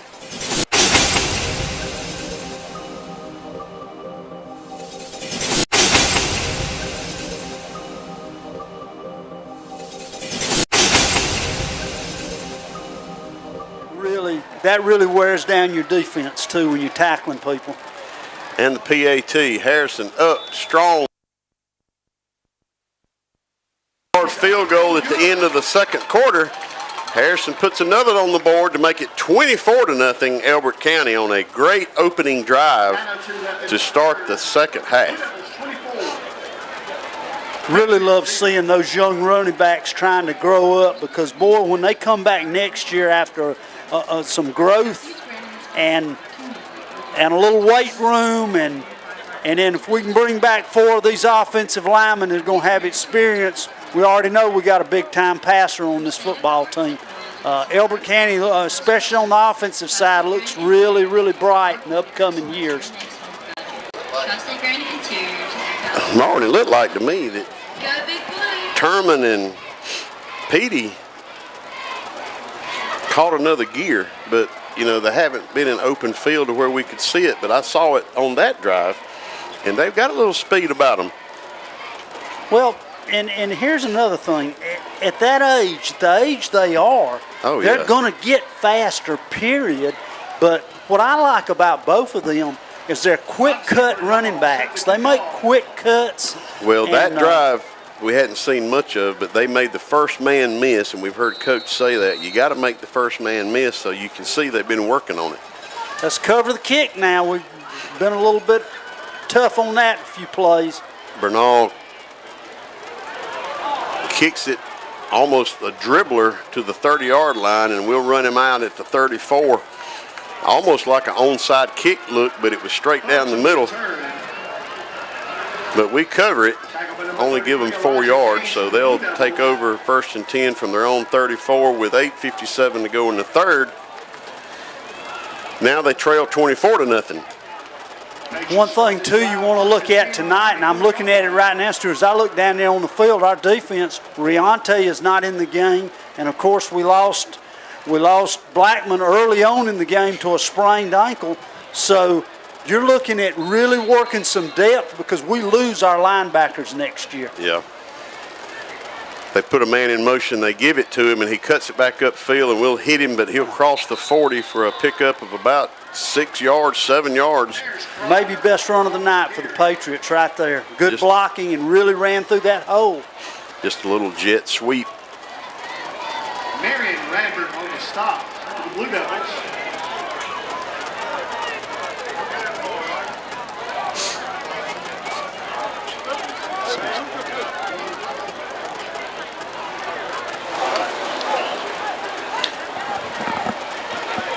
They sealed us on the edge there. Now it's 2nd and 3. Wing T formation. They hand it to the up back, the fullback, and nowhere to go. Our defensive line really came up strong. He's played a good game tonight. Yes, he's he been has. in on a lot. You know, Marion's not a little kid. No, he's not. He's another one of those guys that's, I think, maybe one of those late bloomers, you know, that is around the program, and then now this is senior year making a big stand. Love to see this defense with these kids that's on the field right here make a stop here. Ken Austin checks out. Riante back in now at middle. They hand it to the running back, and we'll string it out. Now he's going to reverse field, and that's not going to work, and we'll knock him down back at the 40, a loss of 2. So now it's going to be 4th and 4. We got it. We got an injury. No, not much. We're getting him up there. That was Destin Gray, and we've lost way too many already for that. Good job by that defense. Yeah, that particular group did a great job stopping that. Yeah, we strung it out, and there was nowhere to go, and he tried to reverse field, and we turned around. Caden Montgomery was staring at him, and he had nowhere to go. It's one of those cases, if he kept on going straight, he had a little bit of an opportunity, but good job overall by the Blue Devils on defense there. Jose standing on the 29. Low snap. And he barely got it off. We had good roll. Bryson Hughes and Michael Allen come in there and almost blocked it. We have acted like we have been so close to blocking one, but we've been very conscious of not roughing the kicker. 3 times. Yeah, exactly. A little low end over end, and it'll take a Patriot roll a little ways down to so they'll mark it on the 28-yard line. So Blue Devils will take possession, 1st and 10 on their own 28 with 6:42 remaining in the third, leading 24-0. Opening drive, 65 or so yards with most of it on the ground. Now we've got we're going to get motion again. Motion penalty. I don't know where that's coming. I don't know where that's coming from tonight. What's happening with us on that? In 1st down. Yeah, and that first really, play. That is 1st and 15 now. And defense didn't have to do a thing to stop it or do anything with it. We just handed it to them, and got to get that ironed out. That's the kind of thing up in Commerce next week get you beat. Yeah, Coach Dyer is not a happy camper. He's not understanding what the problem is. We take the snap, give it to Petey. He tries to get through the hole, and they close it, and he'll pick up a yard at the most. Didn't block that at all. We did some good jobs blocking, but that wasn't one of our best efforts right there. Went right by our guard, and that's kind of tough because he sort of just ran by him. Didn't pick that up. So now we'll just call it 2nd and 15, no gain. Brody takes it, hands it to Petey again with a hole up the middle, and he'll jump on his back and ride him up to the 31. Another good run by Petey with a big hole straight up the middle. Really, on that play right there, that was real close to a face mask right there, and I'm not 100% it wasn't a face mask. Middle of the line, Hover and Sims, and really made a big hole there. Yeah, Lawson Strong's been in there all night substituting for one of our hurt kids. Give it go, that's holding right there. We don't get the call, and I don't much understand that. We got held big time. We intended for Jackson down the sideline, double covered, knocked down, so incomplete, and then we'll have to punt.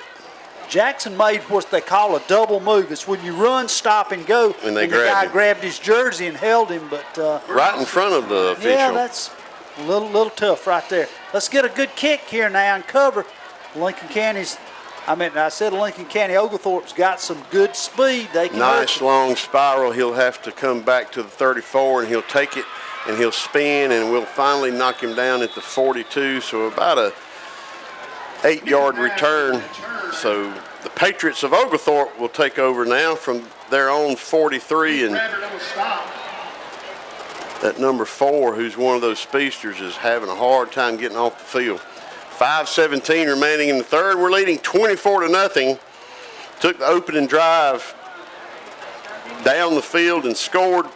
Had a 40-yard field goal by Harrison Matthews at the end of the first half that, as Marvin said, was very critical to put points on the board before going in the locker room versus not scoring at all. That just puts a bad taste in your mouth. So we had it led. We lead them 17-0 at half. Threw another 7 on there to make it 24.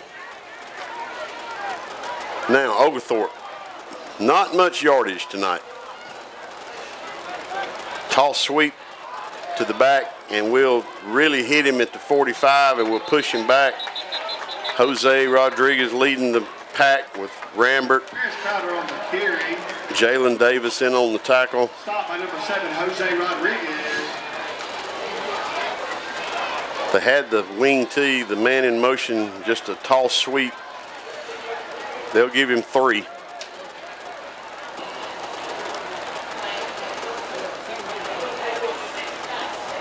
Good job that time by gang tackling by that. And we showed a little speed that time. Our defense really ran to the ball well.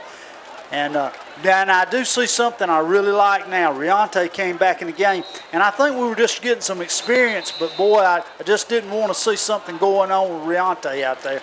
Timeout on the field by the Patriots. We'll take a 30-second break. You're listening to Blue Devil Football on 105.3. We're leading 24-0. Keep Elbert beautiful. The City of Elberton and Moore Disposal have partnered with Elbert County Athletics to encourage students and community members to be responsible when it comes to litter and trash.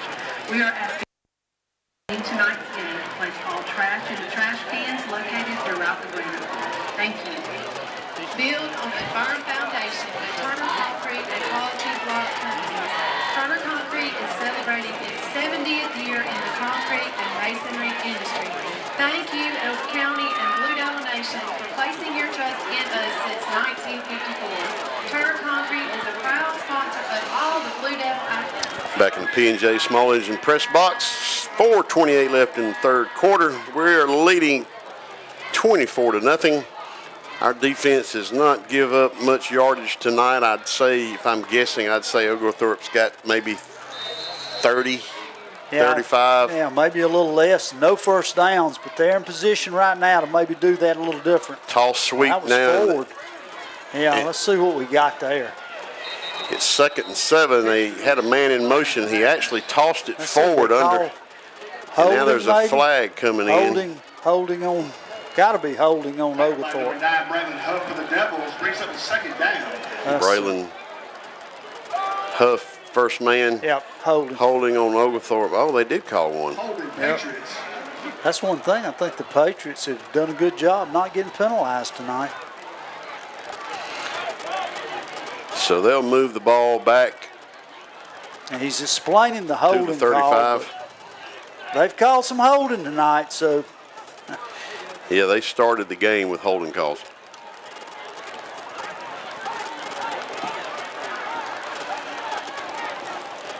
Yeah, that takes away a pretty good play for them right there as well. So 2nd down, Elbert County needs a lot of things could happen on this down right here, especially if they can get somebody out there in the air. I'd like to see Elbert County get some penetration right here on this line. Ball on the 37, 2nd and 15. Hartram, your quarterback, hands it off to the tailback. Offsides Elbert. Sweep, and Elbert going to line up offsides, I guess. Offsides, Elbert, so we give them the 5 yards back. They'll move it up to the 43, and we'll be 2nd down and 10 for the 2nd time. Coach is going to like the combination of defense and offense, but these penalties have really piled up on Elbert County now.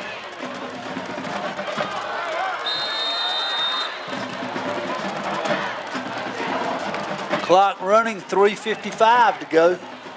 Saw my good friend Bud Evanson down there. Played basketball with Bud in middle school, and Bud fixing to head back home. Said he wasn't going to be able to come tomorrow night.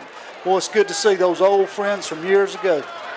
In the wing tee, man in motion. Now they give it to the, going to give it to the fullback, and Caden Montgomery meets the quarterback. He was going to fake and run it out. To the Caden Montgomery. His intention was to roll out to the right, and Caden Montgomery grabbed him before he could get started. But forward possession, they'll move it to the 39, so a loss. Now it's a 3, so now it's 3rd and 13. He had no chance. Caden come in and just met the quarterback. I don't know if the quarterback even knew he was there. Dude, Caden has had a quiet, really good season for us. He's coming back next year, and I'm telling you, he's been a factor this year. I'm looking for next year for him to be a potential all-region guy. Now they put 2 backs behind the quarterback. Misdirection. We miss a tackle and miss another tackle and miss another tackle. He's trying. We finally pull him down at the 40. We missed 5 tackles there. Yeah, and Ken Austin. And we better Cameron Johnson run him down. We've got Cameron Johnson in there at linebacker as well. First down of the game for the Patriots, and we better be glad that tackle, because he might have gone the distance. That's one of the guys that can run. Yeah. And he almost got gone. And that's Zion pass, and my daughter actually got to teach him in school just a little bit. We've had 3 or 4 3-and-outs for Bill Daughtry. We needed one there. First, our 40 misdirection, and we'll hit him right there. And that's Riante. Got him at the line of scrimmage or a loss.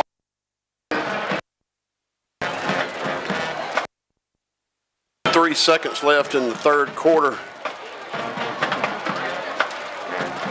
Just give up the longest play of the night to Oglethorpe on a run of about 15 yards. Now it's 2nd and 11. They put a man in motion. They fake the tall sweep and give it to the up back, and that big fullback and faked me, and he straight up the middle for Tatum on the carry. Let's say about 6 or 7 yards. They'll give him 6, so it'll be 3rd and 4 Devil fans on your feet on our 37-yard line. That was about as good a fake as you'll see, because he had people chasing the pitch to the outside, and he didn't have the ball. The fullback did. So now we've got they give it to that Cade McGowan. Just gets him behind the line by a yard on one of those misdirections with a man in motion. Number 22 for Oglethorpe's carried it a few times, but he got nowhere. Caden just blew through there and tackled him behind the line. It's going to be 4th and 7, and they're not going to kick this time. I would really watch and see right here if they don't try to get it to Zion right here. And he's a 9th grader now, I'll tell you that. They may try that play they tried in the 1st quarter with the rollout. Yep. When we intercepted it. So they put a man in motion, and it's a bad snap over his head, and he's just going to pick it up, and we're going to miss a tackle, and then we're going to miss another one, and another one, and here he is running down the field, and we're finally going to get him, but he doesn't get a 1st down. Wow. He ran all the way back to our 45 and maneuvered his way through 6 or 7 Blue Devils at the missed tackles, but we finally tackled him before he got a 1st down. So they'll turn it over on downs, and we'll go ahead and call that a Bill Daughtry 4 and out. Yeah, that was outstanding. Hartram, quarterback, you can see they've got some kids that can break these things now. They get a little stronger at that line of scrimmage. They've got some kids that can do something with that football, and right there, that was, I know Coach is going to want us to tackle better, but good run by Oglethorpe. Now we've got it on the 35. We give it to Petey, and they'll tackle us in the backfield. Blew up our line of scrimmage again. Petey Allen on the carry. Amari Huggs, a senior defensive lineman, comes through the line and gets us behind the line, so another negative yardage play on first down. First, second, and 11. And that's the end of your third quarter with your score. Edward County 24, Oglethorpe 0. We'll be back after this 1 minute break with your final quarter of action. You're listening to Blue Devil Football on 105.3 WSGC. CJ is a credentialed Ag and pathway to Cleveland. As he works through learning the ins and outs of his family business, he continues to excel in school and his other activities. Congratulations, CJ, and thanks for making us CTA proud. Chief Operations Officer of Senator Bank and Cloud President of ECCHS. I'm here to say thank you to our home team for joining our team.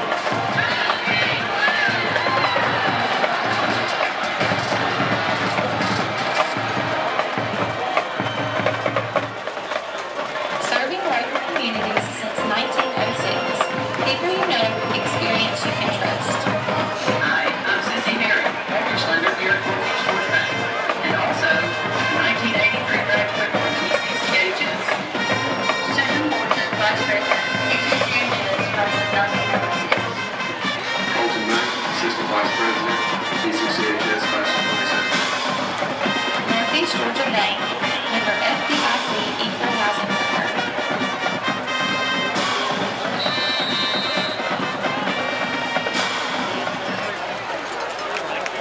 Come on, Carl. Brody gives it off to Petey and gets caught in the backfield. He's going to reverse field. Now he's got a little running room, but the second tackler won't miss him up to the 38-yard line for a gain of 5. Petey had to reverse field. He was running to the right. Just didn't quite have the speed to outrun the second tackler. He would have got more yardage, but a solid 5 yards to make it 3rd and 5 now. Petey is really closing in on it. I know I'd love to see us get a 100-yard rusher. He's at 87 right now. Yeah, he had a long 45-yarder earlier. Brody takes it up the middle. Petey needing the block, cuts it outside, and runs into a Patriot at the 41. Good tackle there by their kid. Really good tackle. I think Petey should have followed his blockers right there. Probably had a good chance. He broke it to the outside, and they didn't. They're solid tacklers. We're going to be 3rd and 2, and they're going to send the punt team. Yep. So our drive comes to an end. Yeah, good job by the Patriots then to make the stop on the Elbert County. Well, these Patriots now, they've got a lot of fight in them. It's a much better football team right now. They've got a chance to do some damage this year. We're leading 24-0 in the final quarter of play. Of punts. Spiral goes out of bounds at the Oglethorpe 30, so the Patriots will take over there. Next possession with just underway in the 4th quarter with 10:28 left. Stuart, I go over and over with this. We just do not get a roll on a punt whatsoever. Everybody else seems to be able, and I don't know what the thing is, and maybe it's just me being me. But boy, I tell you, that thing looked like when it first hit, I thought, now that's going 20 more yards, and it just kicked. Didn't get another inch from where it hit. Nope. Let's see if our defense, now we're getting a lot of valuable time out here for some linebackers in this thing. Yeah, we've got, see if I can pick up some numbers. We've got Runt's still in there. Jose's still in there.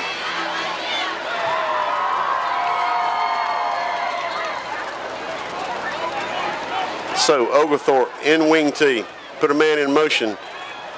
Now they're throwing down the field. Jose intercepts it. He tried to catch a man going wide open down the hash, and Jose comes over from the safety position, makes a great catch for another interception, and will take over at midfield.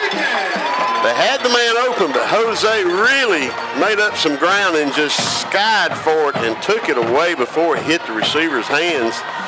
Jose makes another great defensive play. Now the Patriots has got, I'm sure that's a cramp, has got I'd say their number one offensive player, Paris Crowder, on the field. Sarah Fuller's already out there from our sideline helping him as Oglethorpe comes over. I'm going to tell you something. Jose Rodriguez got a chance to be all-region this year. I'd have a hard time finding a player that's as impactful in the defensive backfield, in the return game, as well as receiving as him. Yeah, he gives 100%, that's for sure. We'll take another PJ Therapy Brad Lavender injury timeout for 30 seconds. You're listening to Blue Devil Football on 105.3 WSGC.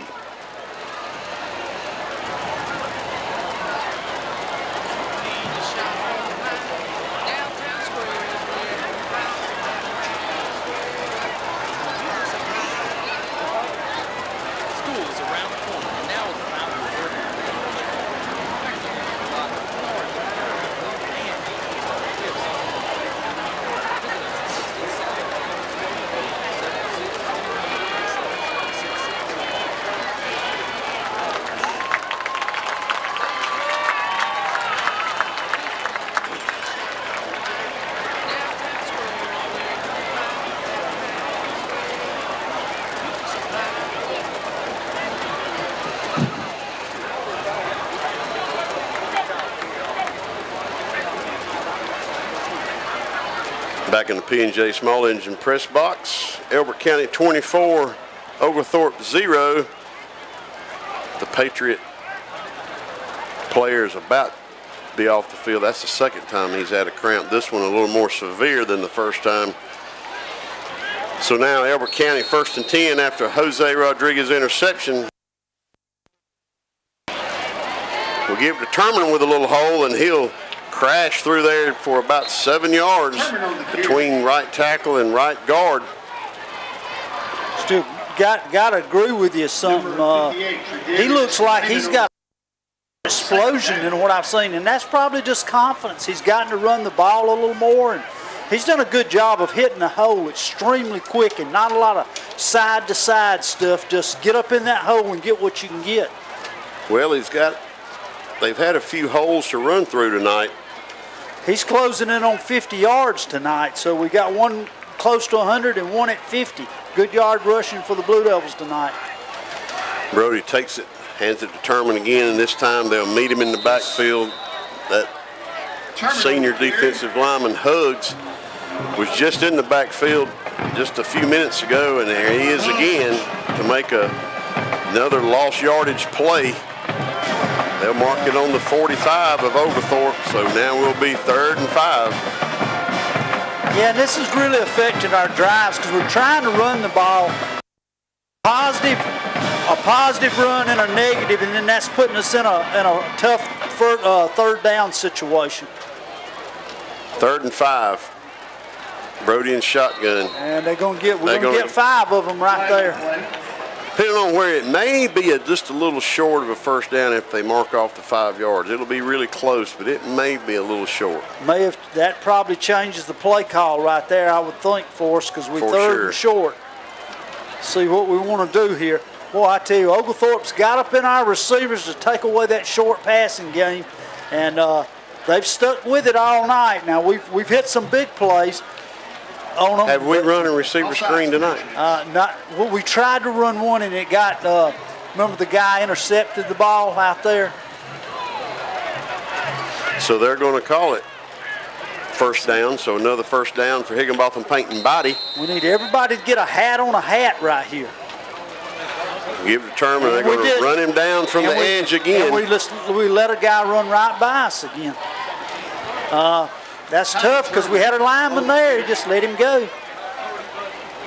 And that's at least 5 plays that our running back has been run down from the backside defensive end. Yeah, we may go for this, and we may try to draw them off. Coach wants to run that offense a little bit right here, and This may be a tough 3 or 4 yards here now.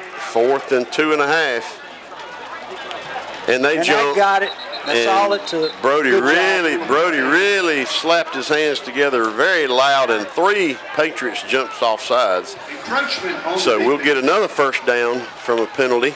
Tough for the Patriots there. They had really put up a fight on that stand, and we got to get some offensive linemen to get some heads on the ball. We're not consistent yet, and that's tough. What that does is that takes away your long drives if you make one of those mistakes, and we've had a few of them. 1st and 10. We hand it off to Turman. He got a little hole trying to get the edge, makes a move, but they'll grab him. He can't get away from that last tackler, but they'll take him down at the 31.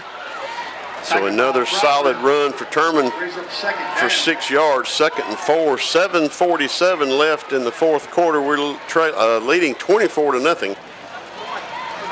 I'm quite sure Coach would be happy if we ran about a 3 or 4 more minute play drive right here.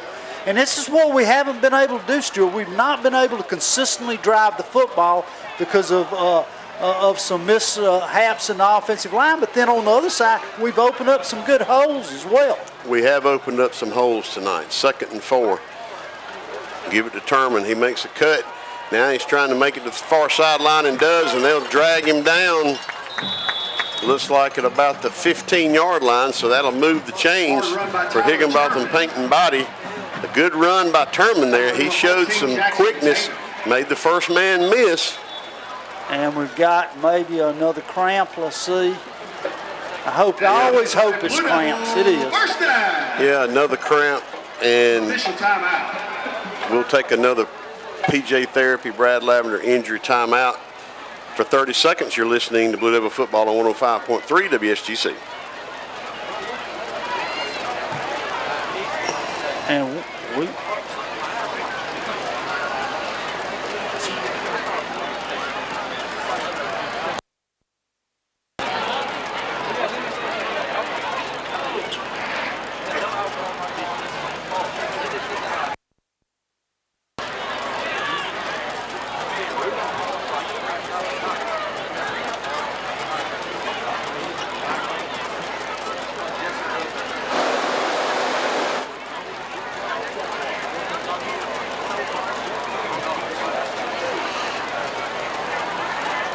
So we had a Patriot player down with a cramp, and I didn't know till Marvin just informed me, but there's a Blue Devil player down in the out-of-bounds area on the far sideline and about the 15-yard line, and you would have to think that's our running back. Yeah, and I'm not thinking the worst, but the thing I saw was our Coach Dyer ran across there, and no, this is different. This is not a cramp right here, Stuart. Boy, this game may be a costly game for the Blue Devils. See who that is. Yeah, yeah, that's an issue right there. Our leading tackler hadn't played in the second half or much of the second quarter. We are having a hard time. And now we've got got a defensive lineman and an offensive lineman on the sideline that didn't dress tonight. And now we've got... Yeah, I don't think that's Turman right there. I think he's too big for Turman. Boy, I don't like the look of that at all. He can't put any weight. That is Turman. Yeah, that's our running back, wow. Tyler Turman. And they're helping him off, our sophomore running back. They really don't want any pressure on that right leg.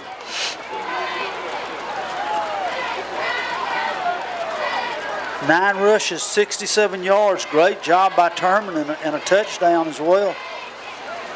Boy, hope that's not nothing more. He's trying to put his foot down on it. 1st and 10, Brody with Petey back there. They hand it to Petey. He's trying to get the edge. He does. He makes a cut. Now he's trying to get to the end zone. They'll run him out at about the 3-yard line, maybe 4-yard line. I have seen a huge difference in both running backs tonight, making the first man miss. Yeah, and as the season goes on, and certainly off season, you're going to see these plays where they go to finish the run and they kind of get thrown down without going further. next year you're going to see guys that once the tackle is made, it's not going to be going backwards because they're both kind of stocky kids anyhow. They place it on the 5, so we'll be first and goal on the 5-yard line. And we come up to the line with Petey standing to Brody's right, receiver left and right. They give it to Petey, but nowhere to go, and he may have gotten a yard, but it looks like after they push him back, he may have just got back to the line of scrimmage. Yeah, there again, you see what I was saying about inconsistency. We ran that thing really well, and then we got blown up the second time. And we'll get there. This is right now, as of tonight, with an injury that we're playing with. It's been a pretty much a uneven time, and we've got an underclassman offensive line with the exception of a senior tackle. So we got Chavis McClendon in at wide receiver now, wide right, and Antonio wide left. We'll give it to Petey, and he's trying to get outside, and again gets run down. Offside. From the backside. Carry, Hugs on the stop. We run into the right, and the defensive end on the left side runs all the way down the line of scrimmage and grabs him from behind. That's happened 5 or 6 times just in the second half. Coach really wants us to run this football in, and I know he's he's working that offensive line too, trying to get them a little more consistent.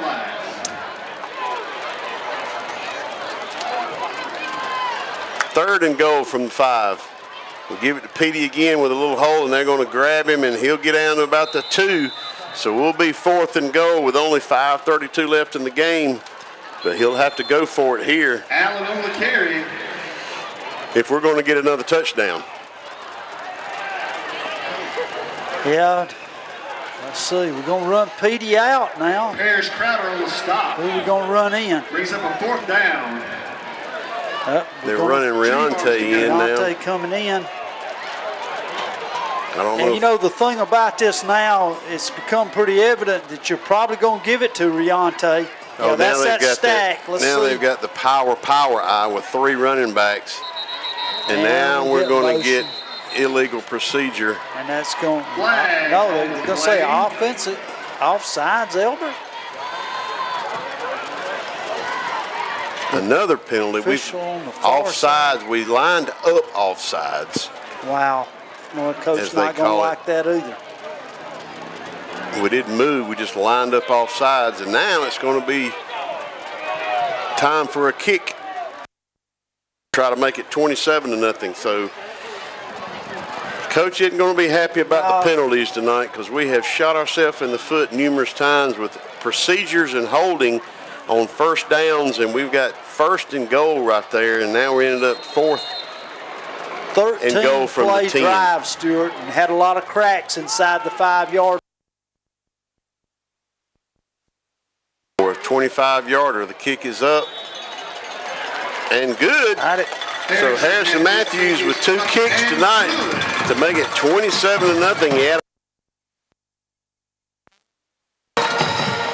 to add 3 more points. Call him Money. Money Matthews. Well, I tell you this is a huge thing for our football team because there's times you can't just knock it in, and when you don't have a great rushing attack, and that could be the difference between beating Commerce next week and not beating Commerce. So great confidence on his part right now, and great job hold, great job snap too as well. So with 4:56 left, we tack on 3 more to make it 27-0. Boy, we got to clean up these procedures. I'd like to, in lining up off. We've had 2 of those. I'm going to have to watch this one sometime this week and try to get an idea. We'll have a coach's show. I'm sure we'll find out then. But yeah, we got to clean this up before we get to our second region game. It appears that we've got this one in the W column, but gotten a little sloppy here in the second half. And that's not what you want to see. You want to get better and better, but we've kind of almost like we've lost our concentration just a touch. Yeah, and Stuart, you know, we've got a lot of different kids in there, and we've got some injuries. We've had to put some kids in there, and our offensive line's got 2 different guys playing. So this is good that we can try to iron this out in case we don't get some kids back. Bernal kicks it another low rolling kick that's picked up around the 28-yard line. He didn't catch it on the first attempt and had to pick it up off the grass, and we'll knock him down somewhere around the 30. Bryson Hughes made another tackle. He's made a bunch of them tonight on kickoffs and on special teams.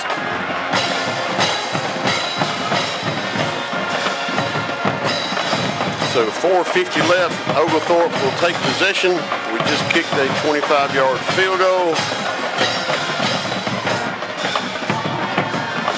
I haven't given them a whole lot of yardage, but look at the yardage we took away from ourselves. Yeah, that's that.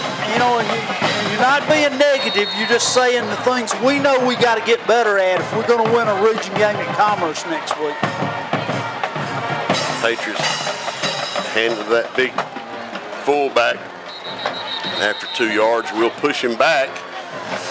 Had a good crowd here tonight. Had a homecoming. Had all sorts of things going on. We took care of the 95 state championship celebration and homecoming. But there's one more thing that's got to happen, but it's going to happen tomorrow night. Yeah, tomorrow night at the Civic Center. I'm going to do my best to take care of that reunion. And Jameson Seifel, one of my buddies, has already challenged me to something. And I said, I'm going to have to get some work on my knee, but I'm going to try.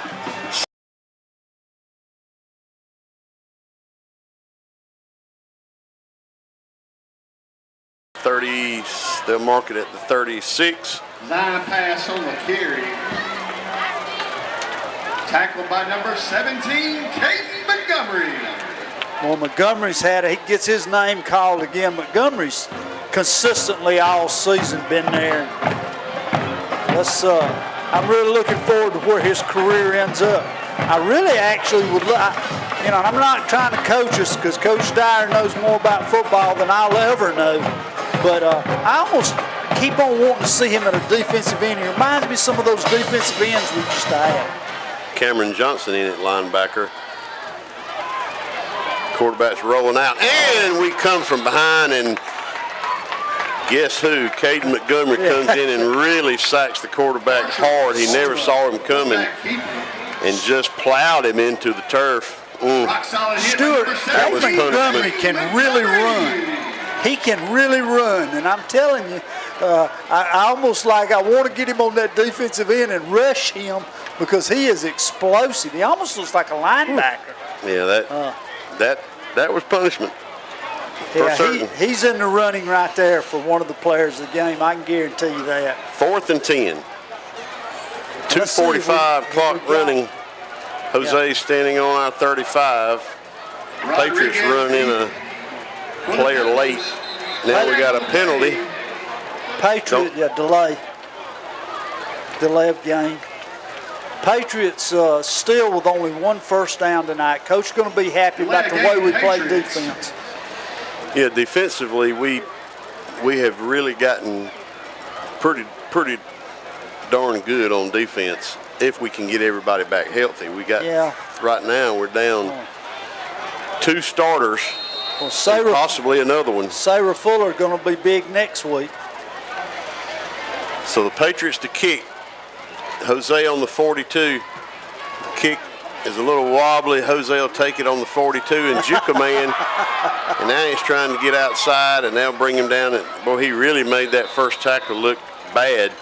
Let's hope he gets up all right. He's just tired. He ain't left the field all day. I tell you one thing, I'll say it again. All season long, he is fearless back there, and nobody has stopped him. The first tackler still, nobody's tackled him this year.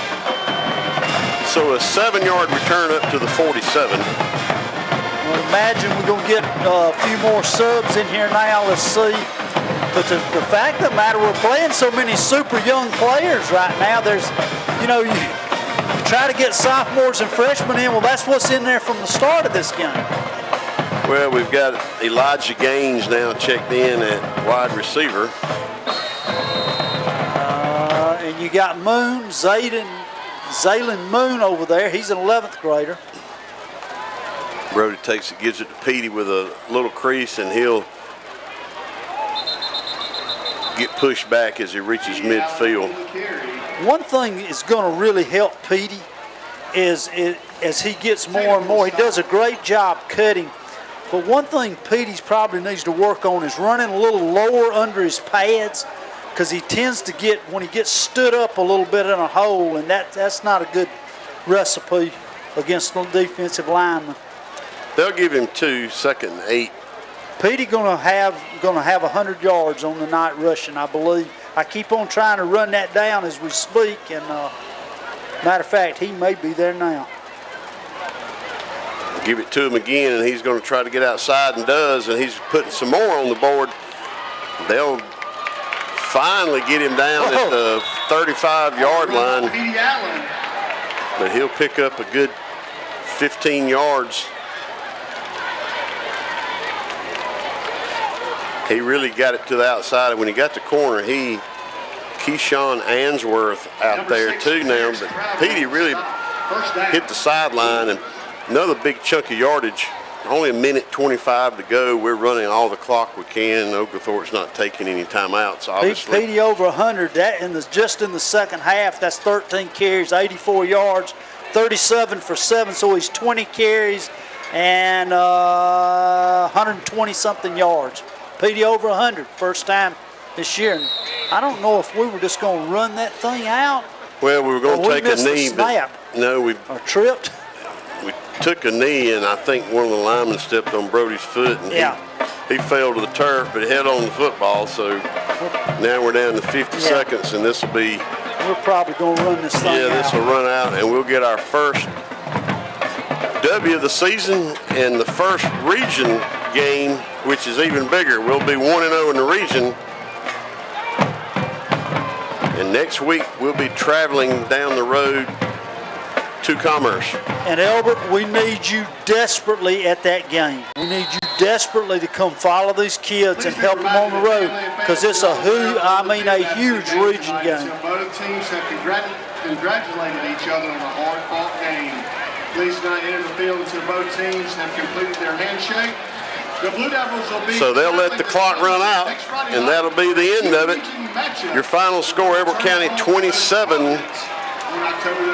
Oglethorpe 0. So a win that our kids needed desperately does a lot for your confidence, and especially when you hit the region, your first game, to get a win in the first game is huge. So we'll be back. We'll take a 3-minute break and be back with the post-game show, with all of our final game summaries and stats and awards and all that. 3 minutes. Final score: Elbert County 27, Oglethorpe 0. You're listening to Blue Devil Football on 105.3 WSGC.